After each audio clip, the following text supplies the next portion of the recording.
Beautiful evening for baseball as the Bourne Braves travel to Hyannis for the first time here this summer as we are live here from McKeon Park. Max Tanzerdone alongside Calvin Cristoforo. The Braves, after the day off yesterday, looking to get back on track this past weekend. In the two-game set between the Wareham Gatemen, they split it, if you want to put it that way, tying at 2 apiece both on Sunday and on Monday as well. The Braves enter at 8-8-5, good for third in the Western Division. Right behind these Hyannis Harbor Hawks at 11-6-4, who are one of the hottest teams, if not the hottest teams, in the Cape Cod League. Have won 6 of their last 10, have just lost one of those as well with 3 ties in between. Calvin, what are the biggest takeaways from last weekend's 2 ties coming into this big game tonight? That the Braves and the Gatemen love to score the same amount of runs. I guess that's my biggest takeaway. I don't know, it was really weird considering that those 2 teams played to a 2-2 tie in Game 2 this season. Then on back-to-back nights, they played to back-to-back 2-2 ties. When I was walking out of Doran Park on, Monday night? The Wareham broadcasters told me, they go, hey look, these 2 teams could play 27 innings, one of the greatest games of all time, and it would be 2-2. It would. It just was really weird how it happened, but the big thing that came out to me, especially in that Monday night game, is the Braves showed fight late. They didn't fall, they didn't crumble when they were down 2-1 going to the bottom of the 9th. They scored a run, and they had runners in scoring position to score a second run and win the ball game. But you got to look at the mistakes you made in that game. You can't be thrown out at third base with nobody out in the inning in what would have been a runners on second and third situation with nobody out. It can't happen, and you can't get thrown out on third base 2 times in the same holiday weekend. Well, also, it can't happen. The Braves have to be smarter on the bases, and they haven't been bad in the base stealing category all year long, right? 38 stolen bases, second in the league. They've run the bases well, but that was a big bonehead mistake that pretty much cost the Braves that win on Monday night.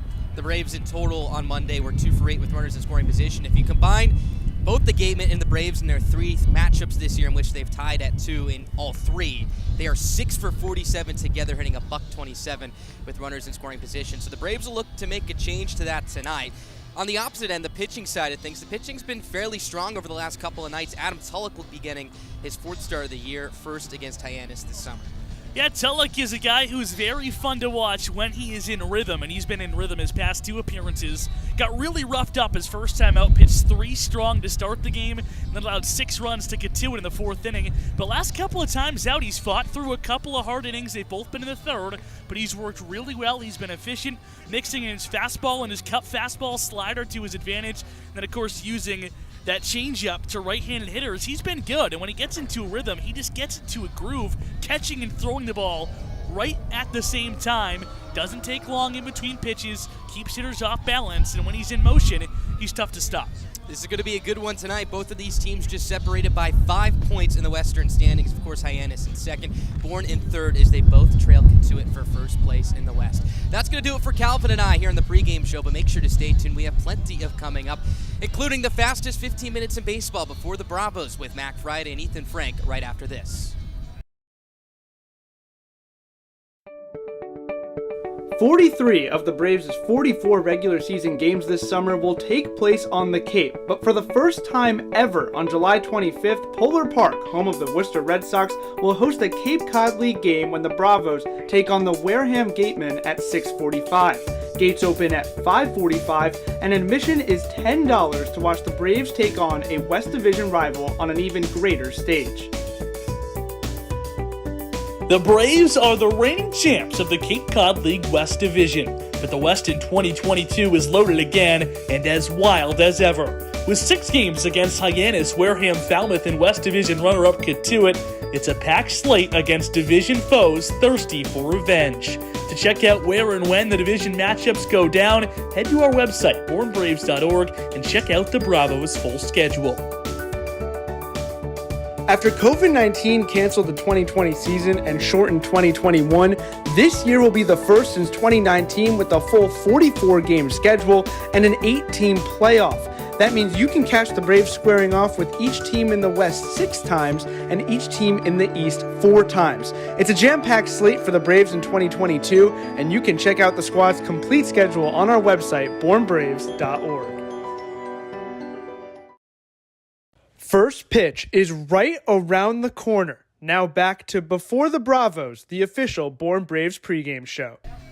Welcome to Before the Bravos. After an off day yesterday, Mac and I are back. It's the return of the Mac here on the Born Braves Radio Network. Mr. Friday, how are you doing? I'm pretty good. It's pretty windy out here. My hair's getting blown all over the place. This is an interesting field here at McKeon Park in Hyannis, the final ballpark after we check off all 10 here today. Pretty good day, some sun. I think it'll be a little chilly later on, but got the hoodie in the car. I'm ready to go, Ethan. Oh, I am more than ready to go. And before we start, please, let's not have another tie tonight. Please. What, do we have to make a sacrifice to the baseball gods to avoid a tie? Because if necessary, that is what is going to be I done. will take one lock of Max Tanzer's hair to sacrifice, and I think that will do it. Even though he may not like it, I think it'll do it. Suffice as a sacrifice right there. And, I mean, can we talk real quick on how the Bravos are on pace to break the ties record in the CCBL? What's the record? I believe it's 9, right, Calvin? 9. Got the nods from our broadcast crew to our right. 9 ties by the 1977 Orleans Cardinals. There we go. Got it right. Exactly the halfway point today. The Bravos have 5 ties. They flip it another 5 in the next 22 games. Boom! The 2022 Born Braves are the most tied team in CCBL history. Wow. How about that? But it'll be a tough schedule to even make some ties this week. You play Hyannis twice, you play Catuit twice, and those are the 2 best teams in the West Division, and maybe the 2 best teams in the entire league right now, Mac. Definitely so. You really get a shakedown by the best teams in your division, and you really get to see where you stand, how well and how much chemistry your team has at this point in the season, I would say. And these are the key tests this week after the halfway point. 100%. And tonight, Adam Tulloch will make his final start for the Braves before he departs. And he's really built on every single start of the season, something Calvin and Max talked about in the open, something we talked about on pregame Tomahawk Talk as well. And I think tonight is, even with wind blowing out, a smaller ballpark, only 324 down the left field line. Obviously, a right-handed hitter's ballpark against a left-handed pitcher. We'll see what he can do tonight here in Hyannis, his first start against the Harbor Hawks this season. Sad to see him go. I mean, like you said, he's progressively been getting better. 4 in the 3rd innings. His last time out, just 2 earned run, 3 hits, 3 walks, 3 strikeouts. A trio of trios, if you will, for Adam Tulloch last time out. His last 2 starts have been so much more productive than the first when he got roughed up by the Catuit Kettleers at home. 6 earned runs in 1 inning. So excited to see what he can do one last time here in a Bravos uniform. Wishing him the best of luck, and then we'll see where he goes after the draft. 100%. And speaking of the draft, Dakota Harris, Jack Duffy, no longer the Polk State. I mean, you're the Polk State expert, Matt. Do you know what's Polk State's mascot? The Eagles. The Polk State Eagles are no longer with the Bravos. Who do you think replaces them? Obviously, they have their physical replacements in the lineup tonight, but who replaces their production over the next few weeks? In the outfield, I'm going with Carson Rocafort. Talked with him at Fenway last night, brought up the fact that kindly said, like, hey, where's the extra base hits? Like, are you going to finally get something going here? He's like, man, I want to, and I'm looking for it. So he's looking for it. I believe you pick up the outfield production with Rocafort. And then I think Bryce Eblin has had a pretty good stretch, especially coming off the bench at either the pinch hit or pinch run. I feel like he's had a pretty good stretch. You'll probably see him more in the middle infield now. And then, of course, John Peck, 3 for 25 over his last couple plate appearances, his last couple games, 10 strikeouts in there. Got to get that strikeout number down. 100%. Those are 2 guys to look out for. Wyatt Hensler getting the start again tonight after his strong night at the plate on Monday against Wareham. But how about the bullpen tonight, Mac? We're looking at all things going on with this team. We talked starting pitching. We talked the starting lineup. How about the bullpen? Who's available? What are you expecting to see tonight from a unit that's been really strong overall? It's a group of mercenaries out there in the bullpen tonight. Some of the best arms you've seen for the Bravos are out there. Seth Keener, as well as Justin Willis, Mason Pelio, Nelson Berkwich, the big 4 names coming out of there, as well as some new faces. So we'll see who gets the ball. but I'd like to think that it's Seth Keener's time. He's due after throwing 4 1/3 over a week ago. Right. You have Ty Cummings, who's down. He pitched really well on Sunday night in Wareham.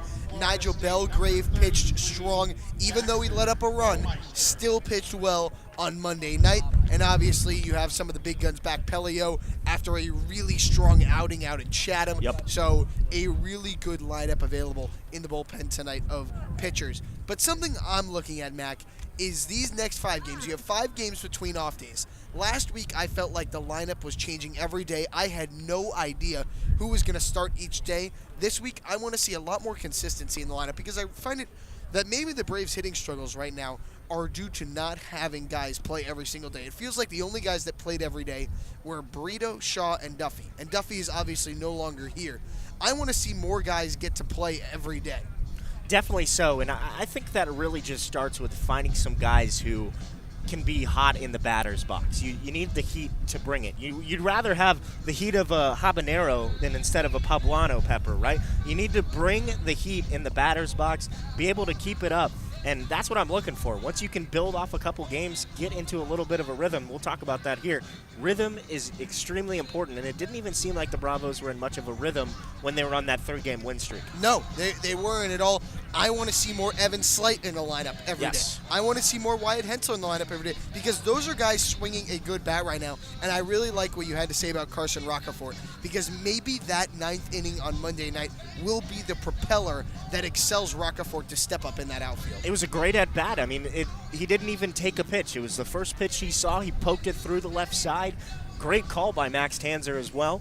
Perfect execution. I mean, it wasn't the best because they couldn't get the job done in the end. It was still that 2-2 tie, but a good piece of hitting. Hopefully that activates him. And then once he can get on the bases, we know he's got the speed to potentially steal some bases and go for second base as well. Exactly. So you have guys like Eblin and Peck in the lineup tonight. Obviously, without Dakota Harris, they're playing, and Lane Forsythe, who's still no longer with the Braves, their playing time is going to go up. You really have a rotation right now of 4 infielders for 2 infield spots because Matt Shaw is going to play every day. He's one of the best hitters in the entire league. You have Hensler, you have Peck, you have Eblin, and you have who's the fourth I'm forgetting? You have Peck, you have Eblin, you have Shaw, and you have Hensler. Hensler, correct. So that's 4 infielders there you for go. 3 spots. So it really is who's going to step up and take those other 2 spots around Matt Shaw. How many combinations are we going to see? Because we saw an electric group of combinations when Dakota Harris was still in the mix, as well as Lane Forsythe.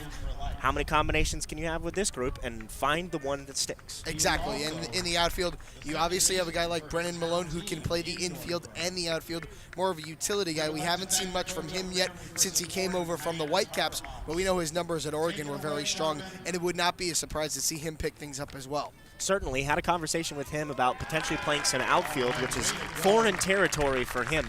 But he kind of shrugged it off. He's like, it's like playing third, it's like playing second, except the ball's in the air and you got to stay ready. So I think he could thrive in the outfield. It's your first time in Hyannis tonight, Mac. What do you think?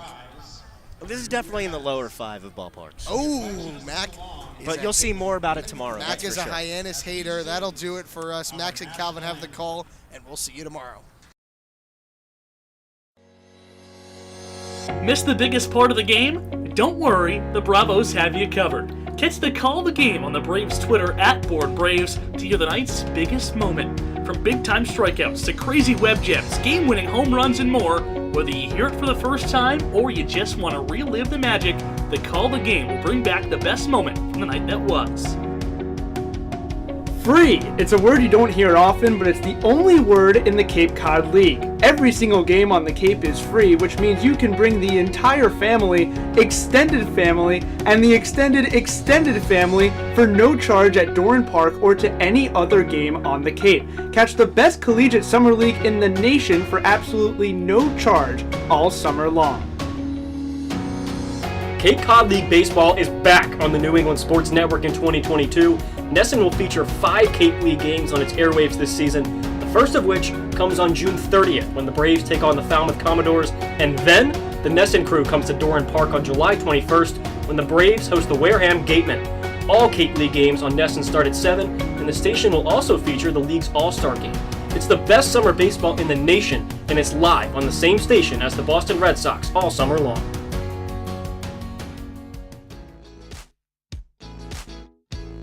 The Bourne Braves will be holding youth clinics this summer. They're for boys and girls ages 5 to 12, plus we'll offer 1 week of clinics for ages 12 to 15. For more information, visit the 50/50 table near the concession stand or visit our website at bournebraves.org.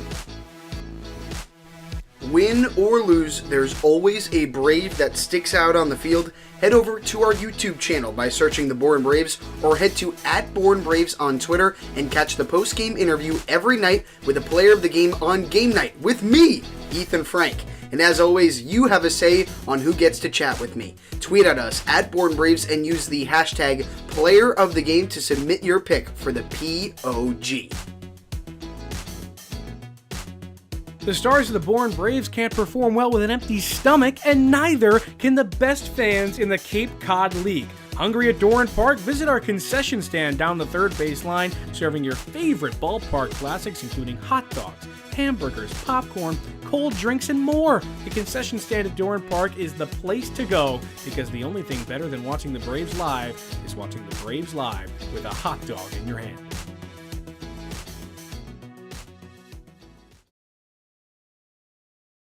Cape Cod League Baseball is live. The Bourne Braves are in action.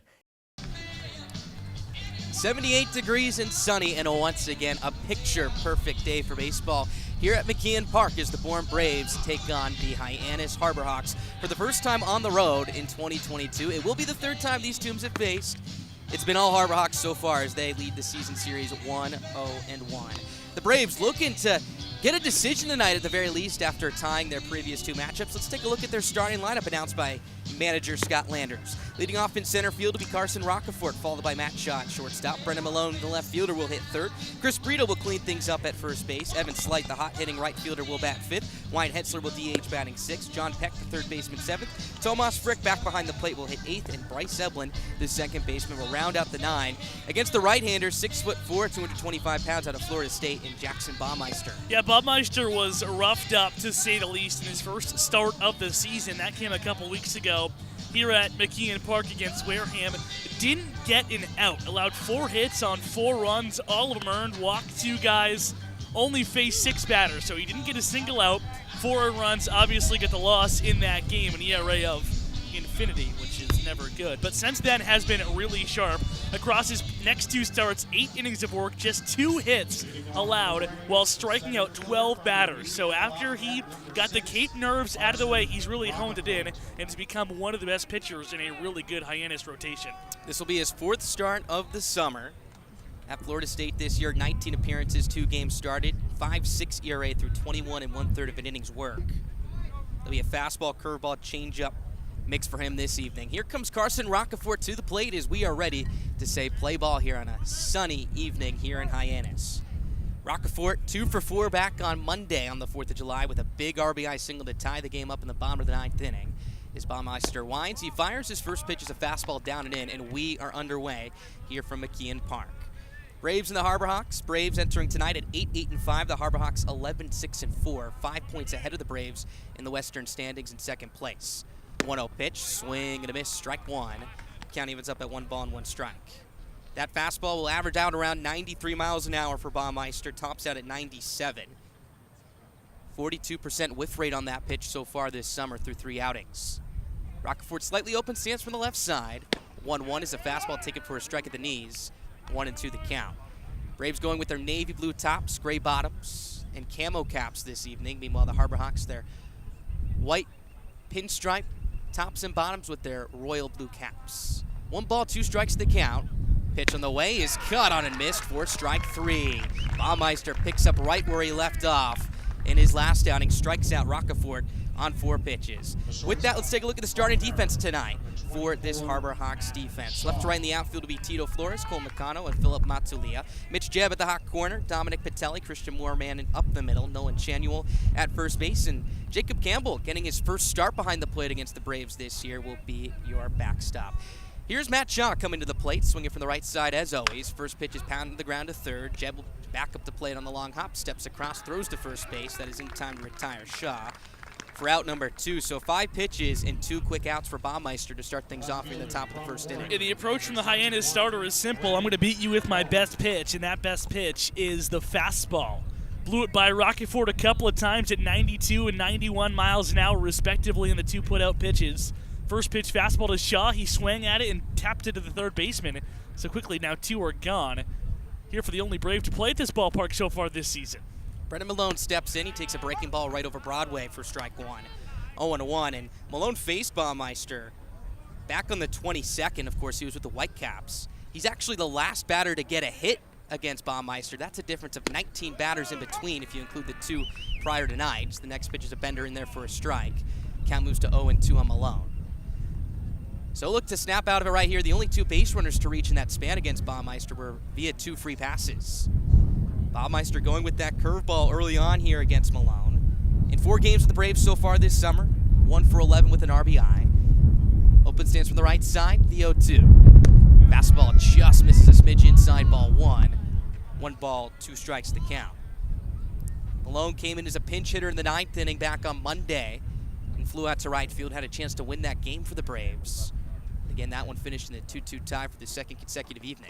1-2, fastball misses upstairs, check swing, appeal to first base, says that Malone went around. He doesn't like the call, but either way, that'll be strike 3 to end the inning. Jackson Baumeister, fantastic in his first inning of work, faces the minimum and picks up 2 strikeouts along the way. Running to the bottom of the first, just getting underway here at McKeon Park, as the Harbor Hawks come up to the plate for the first time tonight when we return here on the Braves Radio Network. You know what Pete Alonso, Kevin Youkilis, and Lou Merloni all have in common? Go ahead, take a guess. Yeah, that's right. They're all former Bourne Braves. The list of famous Bravo alumni is lengthy and it's growing fast. Take 2021 Major League Baseball first overall pick Henry Davis, for example. He was on the Cape just 3 summers ago, back in 2019. So make sure you don't miss out on watching the future stars of tomorrow today. Admission to all games at Doran Park and around the Cape Cod League is free. For the full Braves schedule, head to the Bravos team website, bournebraves.org. Did you know it takes $150,000 to field the Braves every summer? We are a non-profit, all-volunteer organization that relies solely on the donations of private citizens and local businesses. The Bourne Braves are a 501c organization, and all donations are tax deductible. You can donate today online at bournebraves.org. Now back to Bourne Braves baseball. Welcome back to McKeon Park. Rapid top of the first inning after Jackson Baumeister sets down this side in order on just 9 pitches. A look for some run support tonight. Let's look at the starting 9 for the Harbor Hawks this evening that will back him tonight. Leading off at third base will be Mitch Jebb, followed by Justin Janis, the DH. Tito Flores will man left field, batting third. Nolan Shanuel will clean things up at first base. Cole McConnell, the center fielder, will hit right behind him. Jacob Campbell, the catcher, will hit 6th. Christian Moore will follow, batting 7th at second base. Dominic Vitelli, the shortstop, will hit 8th. And Philip Matulia will round out the 9 in right field. Against the lefty, Adam Tulloch, making his final start of the summer here for the Braves, will be outing number 4 as he looks to end things on a high note. Yeah, Tulloch's been really solid if you take away the innings where he hasn't been. It's only been a few. The 4th inning against Kituitt. Last time out, it was the 5th inning that gave him trouble against Harwich. But in 11 2/3 innings of work, he's allowed 9 earned runs. But remember, 6 of those came in his first appearance against Kituitt. Since then, he's been very efficient, just can't seem to get over those little bumps when he finds them late in his starts. If you take away that 4th inning against Kituitt, he's allowed just 3 runs through 11 1/3 of an inning's work for a 2.43 ERA compared to the 6.94 he hoists tonight. First pitch to Mitch Jebb is a fastball cut on a miss on the top of the zone. 0-1 the count. Jebb hitting .302 coming into the night, second on the team in that category with 4 RBIs. Was 1 for 2 back on Monday with a huge RBI single.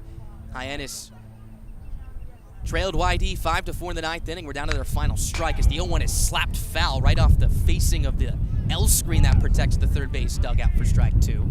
0-2 the count. A very late swing from Jebb there. And that's his approach. Look, he's not looking to hit the ball to the moon. He's going to do whatever he can to get on base, which is a huge asset in Coach Beatty's lineup.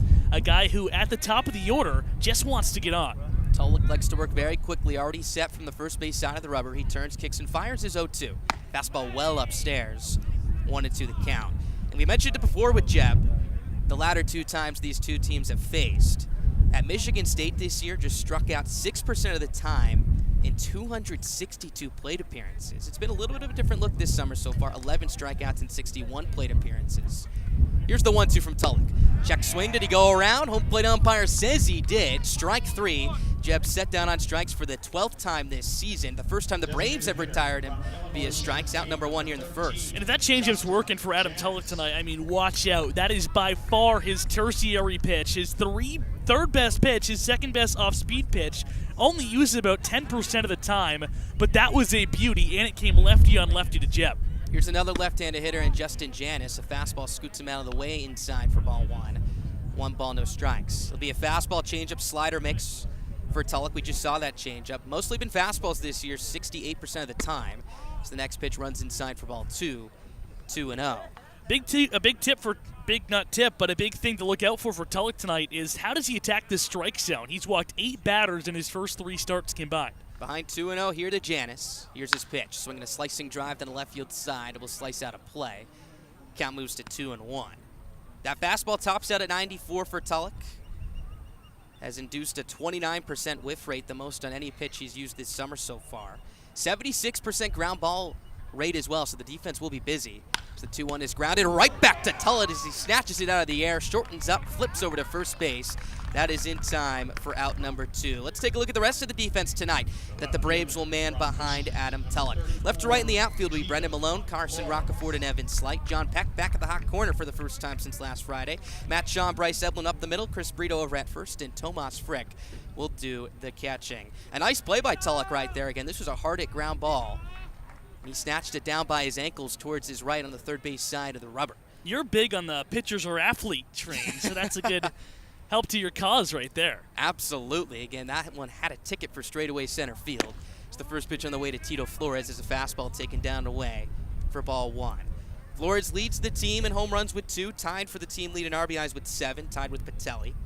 He's also walked 13 times this year, has picked up hits in 7 of his last 8 games. So the 1-0 is on its way. Fastball misses up and away, ball 2. 2 balls, no strikes to count. So the first time the Braves have traveled to Hyannis this summer, so they have now checked off all 10 ballparks on their list, and they won't be strangers to McKeon Park. They'll be back here in just a couple of days as well, as the next pitch is tapped fouled on the third base side. Count moves to 2-1. They'll face off against them this Saturday as well, right after they travel to Lowell Park to face the Kettleers, and back to Dorn on Friday against the Orleans Firebirds. Scoreless here in the bottom of the first inning, just getting underway here on the Braves radio network. Here's the 2-1 from Tulloch. Fastball, make that a breaking ball that misses inside and low. Ball 3, 3-1 the count. Nolan Shanuel on deck here, but Tulloch would love to match Baumeister's first inning of work where he set down the side 1, 2, 3. Hitters count here, however, the 3-1. Swing and a miss, a late hack on a fastball running away from the right-handed Flores. Count moves full at 3-2. Flores was 0 for 3 with a couple of walks back on Monday. Entering tonight, 2 for his last 13, so looking to get something going against the left-hander and Tulloch. Holds that glove in front of his face. He turns, kicks, and tosses the payoff pitch. Swinging a pop-up first base side out of play. Count holds at 3-2. Some interesting dimensions here, Calvin, at McKeon Park. 324 feet down the right field line, make that the left field line, which is quite hitters friendly. 379 feet to center, again, very hitters friendly, but 358 down the right field line. So if you're a lefty, not particularly your favorite spot to hit at, is the 3-2 is a fastball that misses upstairs for ball 4. So Flores has now walked 3 times in his last 2 games. That's the first base runner from either side tonight. It's like an anti-Froggy's pole, pesky pole situation in right field. It's the opposite, or however you want to call that. But it goes out to 358, and then it continues to come back in. So the deepest part of the corner is in the corner, but right field itself, once you come closer to the scoreboard and closer to right center field, is closer than that 358 mark. Here's a left-handed hitter in Shanuel. First pitch is swung on and missed. A big rip on a heater for strike 1. 0-1 the count. This is a Hyannis club that has been swinging it well as of late. They're 4th in runs with 81 of the year, 2nd in on base at a 335 clip, 6th in slugging at 308, so middle of the pack in the power numbers. 0-1. in there for a strike on the inside corner. Count quickly moves to 0-2. And you can maybe make the case it's because of the deep right field fence here, but Hyannis actually last in the league in home runs with 6 and only 4 home runs in their starting 9 tonight. Shanuel has one of those as he digs back in here. Open stance for the left side. Tulloch settles at the belt. First time from the stretch tonight as he has the runner picked off, moved to first. Flores caught in a run down. The shortstop and Shaw will chase him back and toss to Brito at first base, who applies the tag on Flores' shoulder to end the inning. Adam Tulloch gets himself out of a minor jam here in the bottom of the first inning, faces the minimum as well. We're heading to the top half of the second here at McKeon Park. Scoreless as the Braves send up Chris Brito to lead things off when we return. Can first pitch not come soon enough? Well, don't worry. Before the Bravos has you covered. Starting 15 minutes before first pitch at home or on the road, Before the Bravos has the pregame insight and analysis you need to get game ready. From exclusive interviews, a first look at the opposition, lineup breakdowns, and so much more, Before the Bravos is the best place to start your evening of baseball. Before the Bravos, 15 minutes before first pitch, every game day, live on the Born Braves YouTube stream. T-Mobile is proud to sponsor the Cape Cod Baseball League. T-Mobile believes that when small towns thrive, America thrives. That's why they are investing billions to bring fast, reliable, and affordable wireless service beyond the big cities to small towns across America. There's never been a better time to join T-Mobile. Visit T-Mobile.com/acrossamerica to find out more.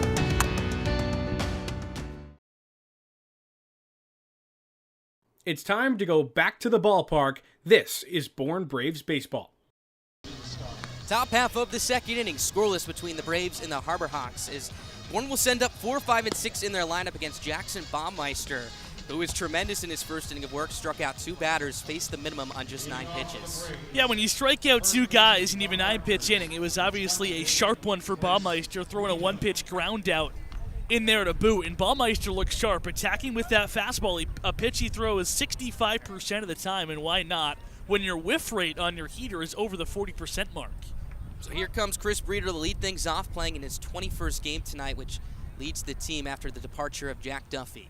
First pitch on the way is swung on and hit hard on the line. That's down to the left field for a base hit as Flores will play it on a hop. So Chris Brito continues the aggressive approach that the Braves have shown off tonight. Picks up their first hit with a single to left. Well, that's the giveaway or the give back you get by attacking the strike zone with the fastball. Braves hitters go up there, especially first time around this order, with the intent of hitting the fastball. You can tell Brito is sitting all over a heater there.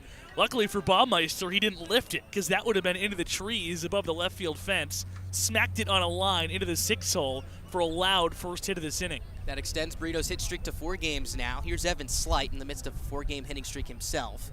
First pitch is a fastball taken down and in for ball 1. And Evan Slight has heated up, to say the least, over the last weekend. In the midst of his 4-game hitting streak, he's 6 for 15, 2 homers, 6 RBIs. His slugging percentage has jumped up 234 points to 475 in that span. He swings from the left side, righty on left here. Baumeister's 1-0 pitch on the way. Taken down and in, ball 2. 2 balls, no strikes. So the Braves looking to get to a Hyannis pitching staff that has been stout, to say the least, over the last week. They have limited opposing hitters to batting average of 161. An on-base percentage of 236. Opponents just slugging a .176. 2-0. Off-speed pitch misses up and away, ball 3. Slight well ahead here at 3 balls and no strikes. And go back to Slight's success. He's raised his average 75 points over that span. Was a 200 hitter a couple weeks back, and said last week he was a 200 hitter in just a matter of 4 starts. Raised his average by 75 points and has hit 2 home runs in that stretch. 3-0. Fastball clips the outside corner about letter high for strike 1. 3-1 to count. He was 3 for 4 with a double and an RBI on Monday, including a big single back in the 9th inning to send Bryce Eblin to third base, who would promptly score on the RBI single from Rockefort to tie that game up at 2. Hitters count for Slight 3-1. Baumeister from the belt. Here's his pitch. Fastball in there for a strike. Slight took a couple steps towards first base, but will have to walk back to the batter's box. Count runs full here at 3 balls and 2 strikes. Scoreless here in the top of the second inning. Braves and Harbor Hawks as Brito takes his lead from first base. Infield just about straight up. Center fielder and McConnell shading Slight a couple steps towards right center. Baumeister from the stretch. Kicks and fires his 3-2. Swing and a line drive past the diving first baseman Shanuel in the right field for a base hit. Brito steaming around second. He's heading for third. The throw from the right fielder Matulia is up the left field line. In safely is Chris Brito. Another hit for Evan Slight. He's now 4 for his last 5, 7 for his last 16. And here come the Braves, runners on the corners with nobody out. He's red hot, and if Shanuel, the first baseman, wasn't covering the runner in Brito at first base, that was probably a 3-6-3 double play. But with Brito being on over there and having to hold the base runner on, the first baseman Shanuel couldn't get to that ball. It was under his glove as he dove for it into right field. Even for the trucking Brito going from first to third, still get in there, no problem. So now 2 runners are on here with nobody out for Wyatt Hensler, and he's the second batter in a row that Coach Scott Landers has had a private one-on-one conversation with as he makes the move from the on-deck circle to home plate. Runners at the corners, nobody out, righty on right. Bob Meister fires. His first pitch is a breaking ball that slips out and hits Hensler right on the helmet. Big grin on his face as he takes off his shin guard and trots over to first. That's the 4th time he's been hit by a pitch this summer, which leads the team. That one on a breaking ball at about maybe 75 miles an hour. And I saw it a little bit in the Slight at bat when he fell behind 3-0. Did put 2 pretty good pitches together back-to-back, 2 fastballs on the inside and outside corner. But Baumeister just doesn't seem to have the same comfortability, doesn't seem to have the same gusto working out of the stretch versus working out of the windup. That's why here with the bases loaded, he'll work from the wind. Corners drawn in, middle back here for the Harbor Hawks infield defense. Here's the right-handed hitting John Peck. Baumeister will go from the windup here with the bases loaded. His first pitch. Fastball sails upstairs for ball 1.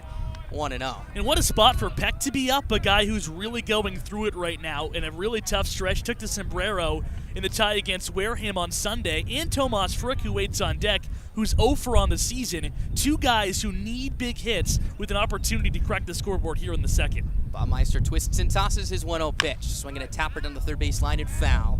Count evens up at 1 ball and 1 strike. A tremendous spot with the bases loaded here, and the Braves a chance to break this one open. Again, over their last 18 games, they're 27 for 164, hitting at a 164 clip with runners in scoring position. So a chance to boost that number up right here for John Peck, who has driven in 2 runs himself so far this summer. And if Peck can get to a fastball, he can put it a long way. 1-1. Breaking ball, misses upstairs, ball 2. 2 balls, 1 strike to count. Peck 3 for his last 25, has struck out 10 times in that span, average now down below the Mendoza line at a $197. Brito takes his lead from third. Slight from second. Hensler over at first base. Arms left to right in the outfield. Flores, McConnell, and Matulia. Baumeister with his chest squared towards the plate. Turns, kicks, and fires the 2-1. Fastball misses outside. Ball 3. 3-1 the count as Peck finds himself in the driver's seat. Great spot here for Peck, who's been struggling. We just hit on it. A 3-1 pitch. Nowhere to put him. You know you're getting to a fastball.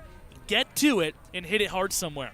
Wind blowing hard out towards right field. We've seen Peck show some opposite field pop, but it's going to take a lot to get one again. 358 feet down that right field line.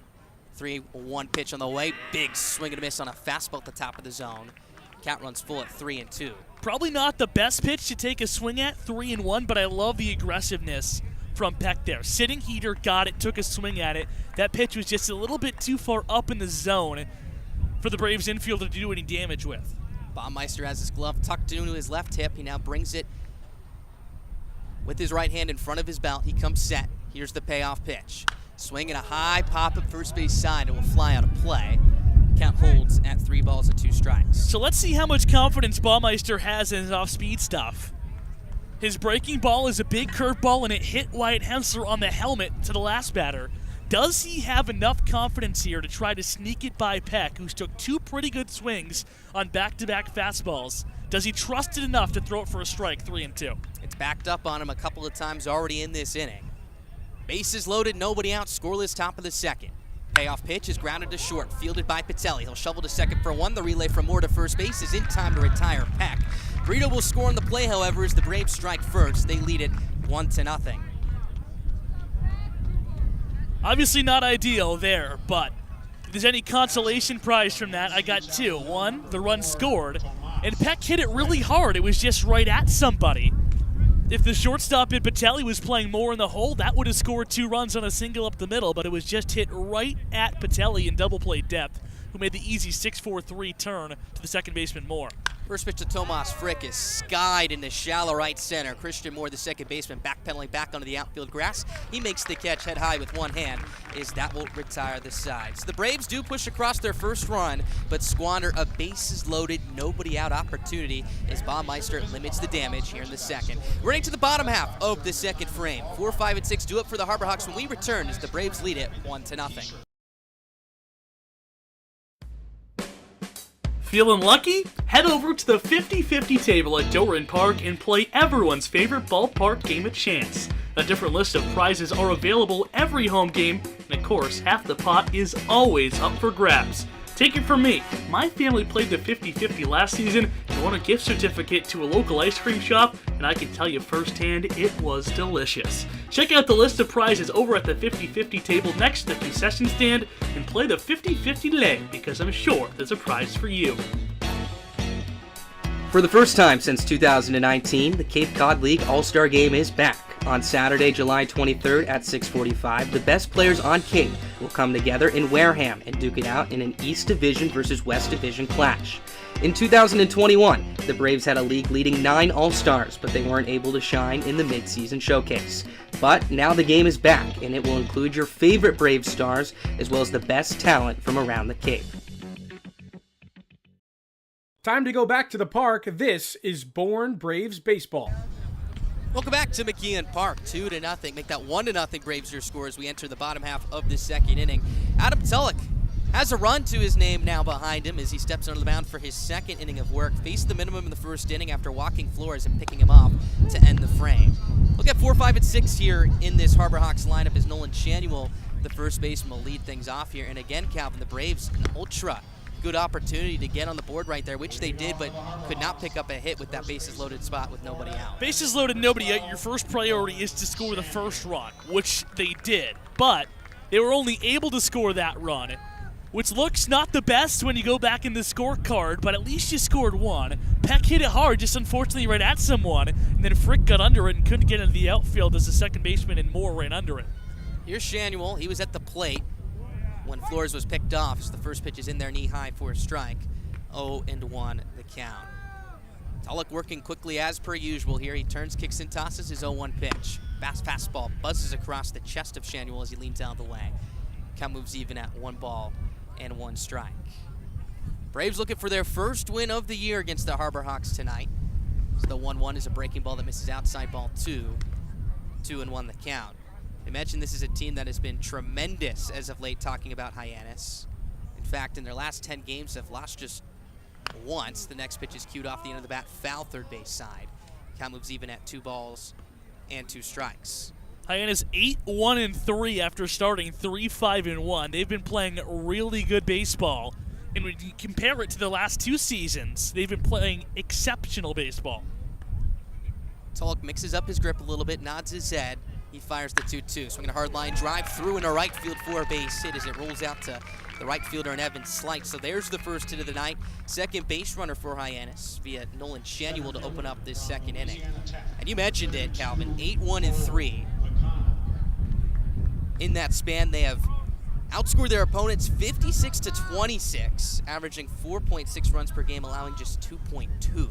So they've been a tough opponent to say the least. They have gotten the Braves twice, one with a win, one with a tie, as they are right on the heels of Katuitt for first place in the Western standings. Of course, 4 of the 5 teams in the Western Division will make the playoffs this year. And how about Falmouth really heating up? They now find themselves in a playoff spot in 4th place, just about half a game up in front of Wareham. Here's Cole McConnell, the center fielder, to the plate. Lefty on left. First pitch is a fastball knee-high inside corner for a strike. 0-1. When you peel back the curtain on the West Division standings, you'll find a couple of really interesting things. Obviously, Katuitt heads and above all the best stats, so there's no question they're in first place. But down the line, some interesting things pop up. 0-1 from Tulloch. Breaking ball bends outside. Count evens up at 1-1. One of those being the plus-minus numbers. Last place Wareham is only at a -4 run differential. That is 8 points better than a -12 Falmouth, who's ahead of them, and 7 points better than a -11 Braves team, who's in 3rd place. Tulloch's 1-1 pitch. Swinging a pop-up third base side. Peck will give it a look, but it will fly out of play. 1 ball, 2 strikes to count. And to your point there, Calvin, this was one of the best offensive teams, talking about Wareham, entering that 2-game series against the Braves. And Bourne pitching was able to limit them just to 2 runs, but couldn't attack the pitching, which was their biggest weakness. The hitting fell down to the mean. The pitching rose up to the mean. And the mean, when every time you play the Braves and the Gatemen get together, the mean is 2. 1-1, up and away, ball 2. 2 balls, 2 strikes. It's the average, it's the mean, it's the median. It's 2. It's everything. It's everything. And who would have thought? I said it on the post-game show, you could play those 3 games 100 more times, and I can guarantee you there would not be a 2-2 tie in all 3 of those games. 2-2 the count here. Pitch on the way is grounded to the right side. Under the glove of Brito, it trickles into right field. Rounding second and heading for third is Shanuel. He'll get there without a play. First and third, nobody out. As the Harborhawks threatening here, down 1-0 in the bottom of the second inning. And Brito charging this aggressively. Tried to pick it on the in-between hop, but just nicked off the edge of his glove.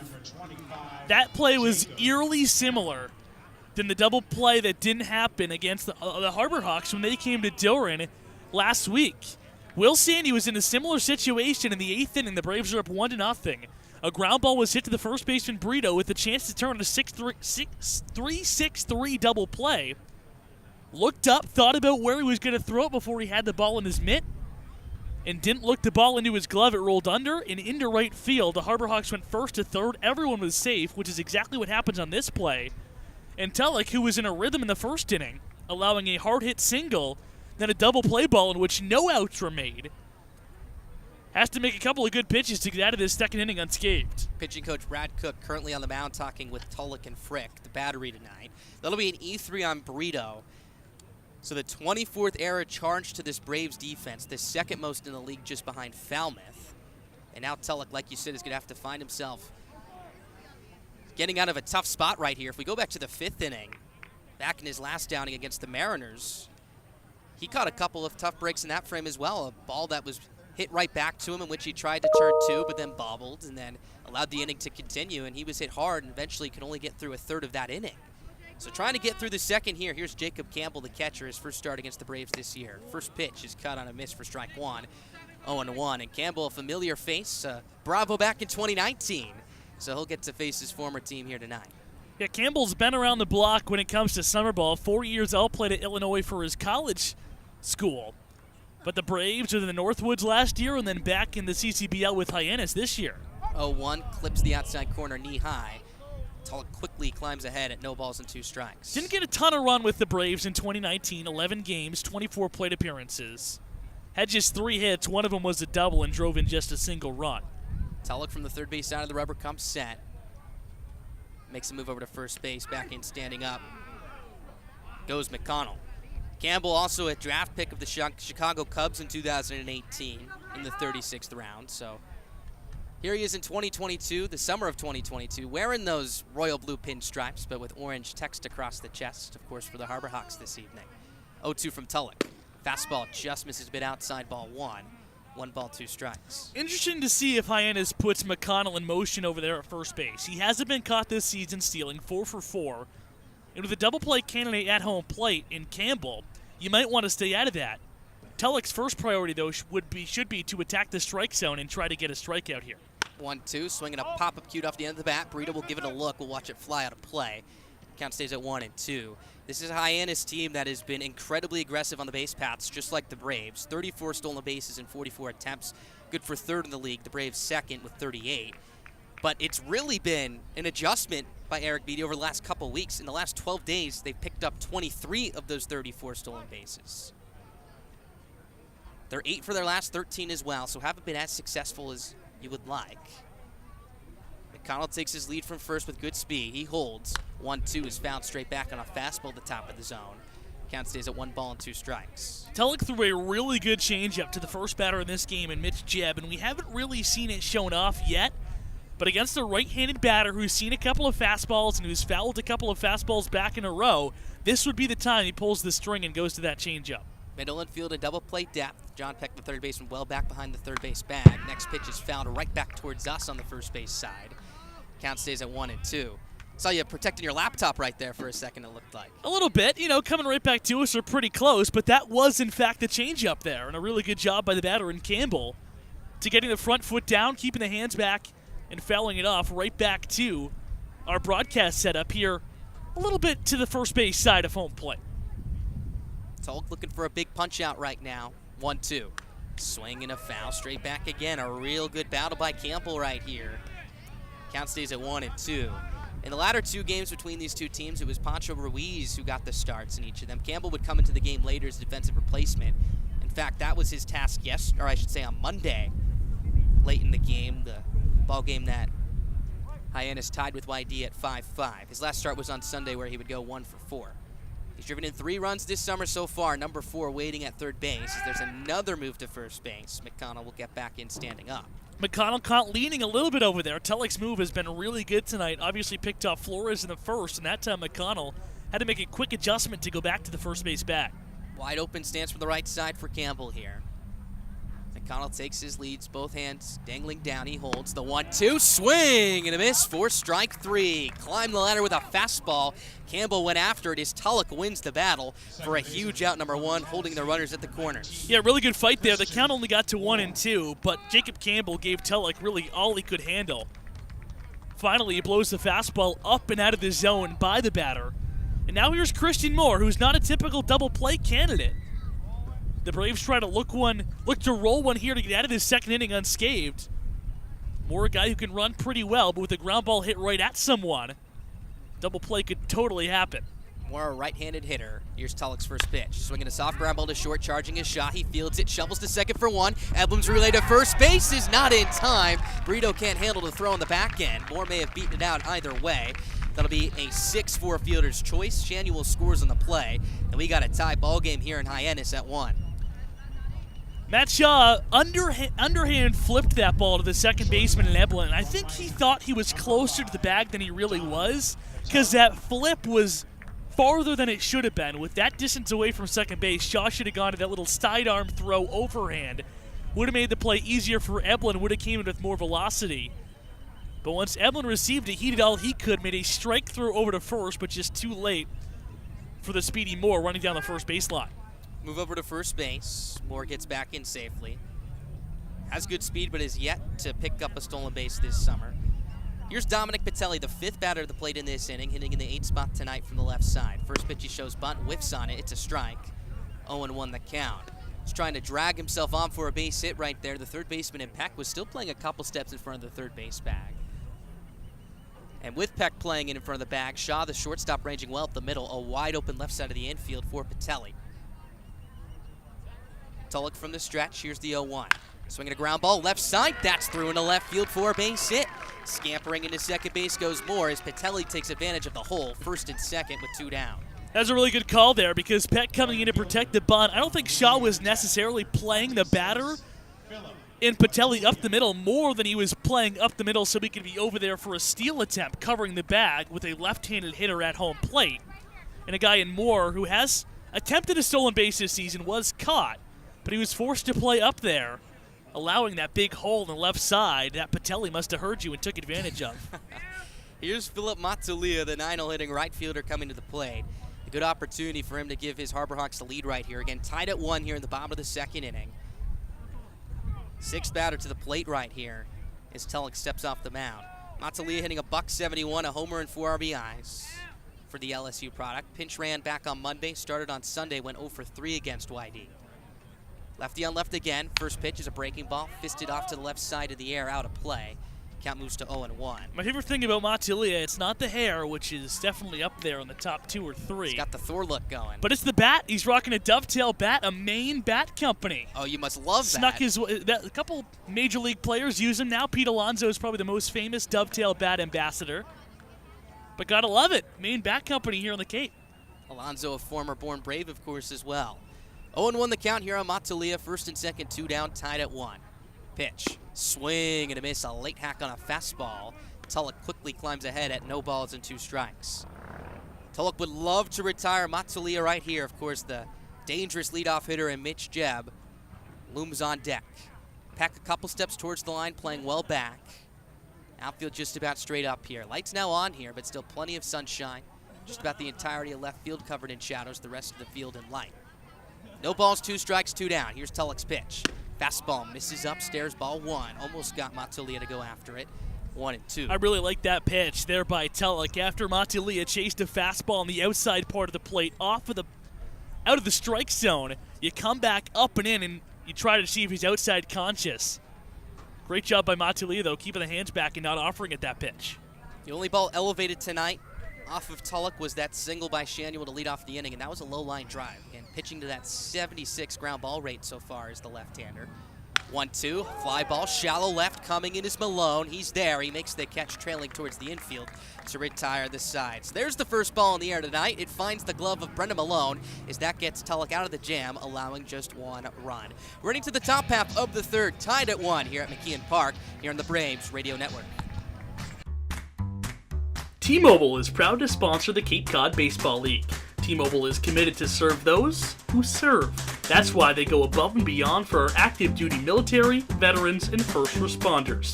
Visit your neighborhood T-Mobile store or T-Mobile.com to learn more.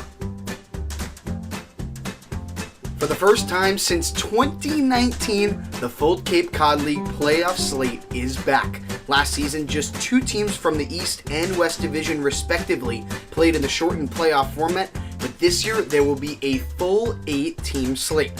4 teams from the East and West will get a shot at the title. The Braves have missed the postseason just once since 2007 and look to make another run back to the title game in 2022, a series they lost a season ago. It's the Cape Cod League playoffs, and they're back in full swing for the first time in 3 years. Your favorite team on the Cape is back in action. Now back to Bourne Braves baseball. 1-1 is our score as we play into the top half of the third inning. Back at McKeon Park with Max Tanzer. I'm Calvin Cristoforo. They announced former Brave and Harbor Hawk. You can't say that about many guys. Ryan Proto is in this crowd tonight, a guy who played for the Braves. First 10 or so games of this season was a Harbor Hawk last season, calling McKeon Park home in 2021. Braves scored a run in the second inning. They loaded the bases with nobody out, but was only able to scratch 1 across home plate. So they bat now in a tie game after Hyannis tied it in the bottom half of the second. They'll send 9-1 and 2, Evelyn Roccaforte in shot of the plate here in the third. Baumeister back out there for his third inning of work.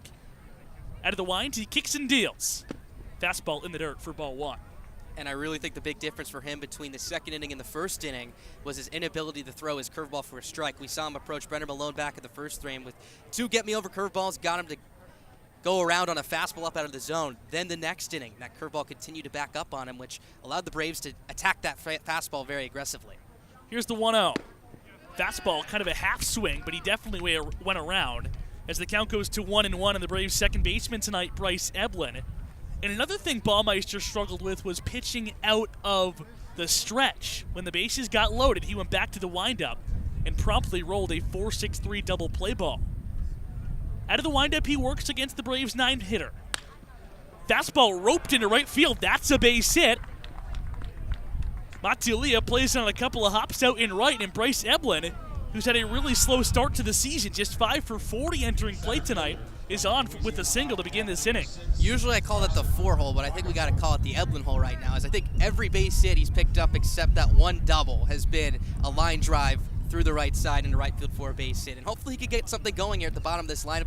We'll get more playing time, of course, with Dakota Harris heading back home. And now here comes the top of the lineup now for the Braves, looking to get something going. So speed on first base in Eblin and speed at the plate. Here's Carson Roccaforte second time around. First pitch swinging, fouls went back to the screen. Roccaforte was struck out on just 3 pitches to begin this game. Blown away with a fastball up and out of the zone for the third strike in that at-bat. Bats with 1 on and nobody out here in a tie game 1-1 in the top of the third inning. Braves looking for their second division win of the season in game 22 of the year. The 0-1's outside and a slider for ball 1. And again, that one once again backed up and away to the left-hander, and Roccaforte doesn't have a lot of bite on it right now. And it makes it so easy for the Braves to differentiate that pitch between the fastball, which of course Eblin jumped on, and we saw Brito and Slight as well. Rockefeller awaits the pitch on a 1-1 offering as Baumeister works back out of the stretch. Gets a sign he likes, now kicks and delivers. Another breaking ball that didn't break too much, and it's left above the zone for ball 2. Through 8 innings this summer, 5 walks for Baumeister. If you go back to school ball, 20 and 27 in a third of an innings work, so command has been an issue. Hasn't walked a man tonight, but he did hit Wyatt Hensler on the helmet with a curveball back in the second. 2-1 pitch coming to the Braves leadoff man Carson Rockefeller. Another breaking ball, and this one misses above the zone as well. So 3 straight times he's gone to that pitch, and all 3 have missed high. It's gone from an 0-1 count to a 3-1 count. In time for the Braves leadoff man and Carson Rockefeller, who is still looking for his first extra base hit of the season, to do damage in the driver's seat. 3-1. The pitch. Fastball foul tipped in the mitt, runner going. The throw down is in time, but it falls out of the glove of the shortstop Patelli, so Eblin is safe on a headfirst slide as the count goes full on Carson Rockefeller. That's his 4th stolen base of the year, talking about Eblin, and this was just a perfect throw by Campbell, who threw out 41% of 29 base stealers this year at Illinois. This throw faded a little bit arm side, but right into the runner and Eblin, and again, the second baseman Amore, as he tried to apply the tag, the ball popped out. If he holds onto it, Eblin's probably out. So runner in scoring position for Rockefeller. Here's the 3-2. Hit high, but not very deep in a shallow center field. McConnell going on, Patelli going out, and it's the shortstop making the one-handed catch for the first out of this inning. So the Braves now 0 for 3 with runners in scoring position thus far. But you got your best hitter coming to the plate in Matt Shaw, who's been in a little bit of a funk lately, 0 for his last 5. But again, with one swing of the bat, could get them back in this ballgame. And with Eblin still in base, now the Braves have tied the Katuitt Kettleers after being in a gaping hole in the stolen base category earlier in the season. Who would have thought? Both with 39 now in game 22 of the year. Wow. The batter is Matt Shaw as Eblin dances off a second, the first pitch. A fastball that clips the outside corner at 91 miles an hour. And after the explosive start in the stolen base column for the Kettleers, I'm not a betting man, but I would have put on a lot of money to say that the Kettleers run away with that stat. And the Braves have put the foot on the gas pedal, to say the least, over the last couple of weeks. The 1-0 is hit hard to the third baseman Jeb, who backs up on it, fields in the long hop, and makes the throw across the diamond to keep Eblin at second base and retire Matt Shaw for the second out of this inning. And Shaw got a hanging curveball that he probably would have liked to have back, and you said it was stung, but right at Jeb, the third baseman. So now it's up to Brendan Malone here, a guy who's faced Baumeister just a couple of weeks ago, and the Braves need a big base hit. Now 0 for 4 with runners in scoring position so far tonight. Braves loaded the bases in the second inning, only scored 1 run. Hyannis countered with a run in the bottom of the second as they play in a 1-1 tie here, top 3. But Bryce Eblin stands on second base. The pitch to Malone, fouled straight back. He got a first pitch fastball and took a really good rip at it. It was right on it as he fouled it straight back. Eblin with good speed at second base with 2 outs will be going on contact, so very likely should be able to score if Malone can find some green. Malone just 1 for 12 in a Braves uniform this season after being picked up from Brewster. Was .233 with the Whitecaps this year. Braves would love to get a runner home here as Eblin dances off a second base in a tie game in the top of the third. Baumeister steps off and looks Bryce back to the bag, albeit with nobody covering. But the Alabama second baseman just playing his favorite dance moves over there at second base. He'll have as big as a lead as he wants as the pitch to Malone misses outside. So he'll get a great jump running on contact here with 2 outs in this inning. Malone does have 1 RBI for the Braves. That came on his only hit, an infield single over the weekend against Falmouth. He bats with 1 on in scoring position, a 1-1 count, tie game top 3. The pitch way ahead of a curveball. He takes a big rip and miss at it. He's behind now 1-2. That's one of the first curveballs we've seen from the right-hander go down out of the zone, and that one was really sharp. Again, he's been trying to nibble the top portion of the strike zone. As it seems like a get-me-over pitch, which he did to Malone in his last at-bat. Like him bringing it back out of the zone right here in his second plate appearance, of course, inducing the chase. The 1-2, another breaking ball, and Malone waves it this one as well. So it's 65% fastballs from Baumeister, but he goes back-to-back off speed to retire Brendan Malone and retire the side, leaving another runner in scoring position here in the top of the third. We're still tied 1-1 as we make the move to the bottom half of the third inning. But before we do that, let's go down to the sidelines and say a happy Wednesday night to Ethan Frank. Oh, it is a beautiful Wednesday night. Thank you very much, Calvin. I know you're not the biggest Hyannis fan, but I am happy Who said to be. that? That's what the rumor mill is saying. Don't believe anything you hear. Okay, well, I'm having a great time here, my first time here in Hyannis. But you know who had a great time? That was the Braves on their off day yesterday. The most popular answer as to what the Bravos did, they took a trip to one of Calvin's favorite places, Fenway Park. It's a good answer. That's not a good answer. Okay, you're a big fan of the double negative? Yeah. All right, so a lot of trips to Fenway Park. I can say I did see Chris Brito, Seth Keener, Carson Rockefeller, a couple other pitchers At Mark there. Anthony's? No, not at Mark Anthony's, at Fenway Park. Chris Brito and Seth Keener were having a field day at Fenway Park. We were sitting in the front row, third base side, pouring rain. How much money you spent on those tickets? Oh, no comment. We were having a great time as the rain was pouring down. The Red Sox were trying to rally. They did not, but we were having a great time there. So the guys did that. Some guys, Nigel Belgrave, a Massachusetts native, went home to see his family. A lot of different activities on the off day. Some guys chilled, but the majority went to see the historic Fenway Park. I know your favorite, Calvin. That is my favorite ballpark in America, beautiful Fenway Park. They call it America's most beloved ballpark for a reason. But whatever the Braves did on the off day, they look well rested as we play in the bottom half of the third inning here in a 1-1 game. Tulloch back to work. His first pitch to Jeb is a drag bunt to the second baseman. Eblin coming on, do or die with the bare hand, is not in time to beat the speedy Mitch Jeb in the pesky Michigan State Spartan at the top of this Hyannis order, just continues to find ways to get on base. And he was taking a trick out of the Alberto Callaspo book right there. Whoa, hey now. The left-hander in Tulloch was falling off to the third base side of the hill. So it was easy to get the bunt past him. Evan was playing back at second base, who made a nice effort right there, barehanding it and throwing on the run, but easy play for Jeb to beat out at first base. Really heads-up play. So Tulloch has to worry about speed on the bases as he delivers a first pitch breaking ball to Dustin Dennis outside the zone for ball one. Jeb 7 of 11 in stolen base attempts this summer so far as well, so absolutely a threat to run like you mentioned. Tulloch is a lefty, and he's already picked off a Harbor Hawk tonight as his 1-0 pitch clips the outside corner for strike one.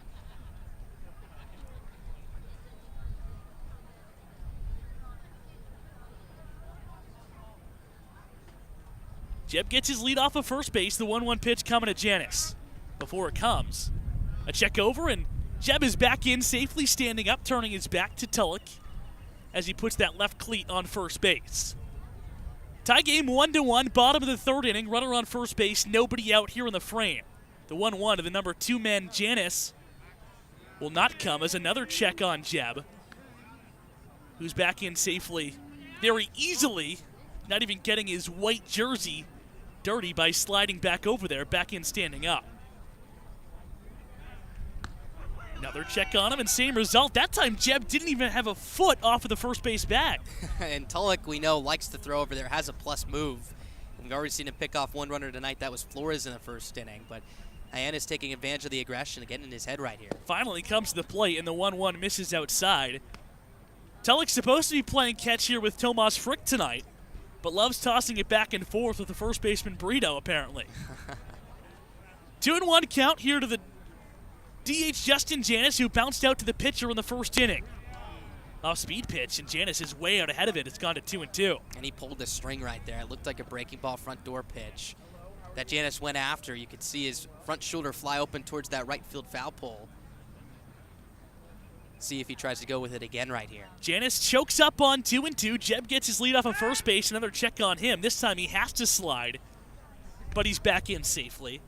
The batter, Janis, the former Big Ten batting champion in 2021, hit a clip of .391 for the Illinois Fighting Illini. Trying to get on here, 2-2 the pitch. Slider that breaks on the front door and catches him looking for strike three. A really good job pitching that time to a dangerous bat in Janis, and one is gone here in the bottom of the third. And that was a buckling breaking ball right there. After going down out of the zone with that same pitch to get Janis to chase it, he buckles him with one about belt time, middle inside third of the plate for his third punch out, first looking. So now one gone in the inning brings the number 3 man and Tito Flores to home plate. Flores walked in the first and then was picked off to end the frame. He bats with 1 out and 1 on here in the bottom of the third inning in a tie game 1-1. The first pitch.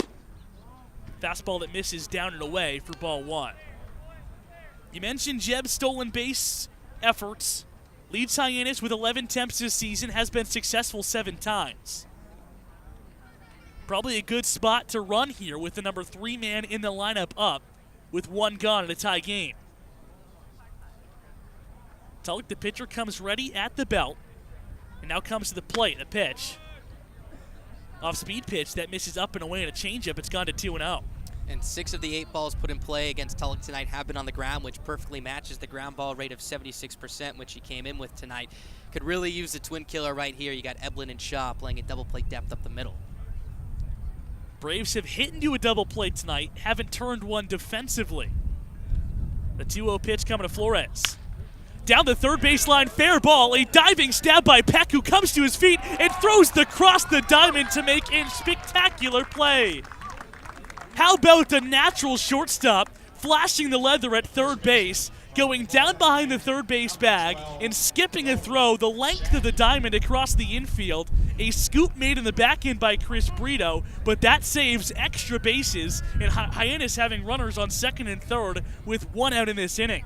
That was a huge play right there by Peck, and again throwing almost flat-footed with his momentum going the opposite direction of the throw over to first base, and used the grass to his advantage through a long hop to Brito, who picked it with ease. A huge play. Now Tulloch's an out away from keeping this game tied. That completely changes the complexion of this inning as this one's hit up the middle. Eblin sliding from second base, coming to his feet, skipping one to Brito, but this time it's too late. The runner on first base and Samuel is safe. Jeb moves from second to third, but the Braves almost just put together back-to-back web gems on back-to-back pitches. And we've mentioned the Braves have struggled defensively in the errors column, 24 now in the year, which is second in the league, but they could still pick it out there. Eblin sprinting towards his right, again sliding to his knees, got up quickly and in one motion threw a one-hopper to Brito at first. Just a bit late as Shanuel beat it by about half a step, but still a really good effort. And the biggest part, he kept it on the infield. If that gets past him, Jeb scores easily. So the Braves almost just put together 2 stellar plays, but as it sits, runners on first and third with 2 out for Cole McConnell.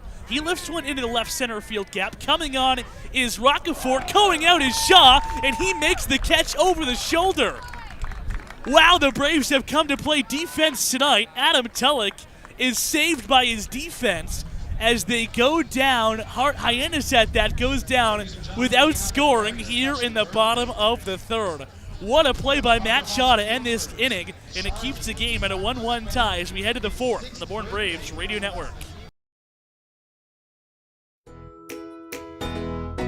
For the 11th straight season, you can catch Cape Cod League Baseball on WEEI. The station will be home to 12 Cape League contests on the station's local affiliate 96.3 FM. The Braves will be on the airwaves twice in the regular season, first on July 3rd when the Bravos are in Wareham, and then on July 31st when Bourne welcomes Falmouth to Dorn Park. Catch the Braves on live radio, but you can always watch or listen to the team live on the Bourne Braves YouTube channel. Just search Bourne Braves. As a proud sponsor of the Cape Cod Baseball League, the Mass State Lottery is celebrating the games we love playing. From the baseball diamond to the many lottery games that help support all 351 cities and towns across the Commonwealth. So here's to 50 years of winning and 50 more. Let's take you back out to the ball game. It's time for more Bourne Braves baseball. So 3 stellar defensive plays in the home half of this third inning kept the game tied as we make the way to the top of the fourth. Back at McKeon Park with Max Danzer, I'm Calvin Cristoforo. John Peck made a diving stab down the third base line, came to his feet and threw across the diamond to get an out. Bryce Eblin saved a run on a dive up the middle. And then to end the inning, Matt Shaw did his best Willie Mays impression, catching a pop-up over his shoulder in short center field. A little defensive clinic from Scott Landers' club back in that third inning. And again, a good opportunity to gain some momentum here against Baumeister, who is able to get back on track back in that third inning after allowing leadoff single to Eblin, who stole second again in the scoring position, was able to set down the top third of the lineup in order. So now he's going to get Brito to lead things off, who started that second inning rally. Brito stung a single on the first pitch he saw into left field. The first pitch this time around is a fastball above the zone for ball one.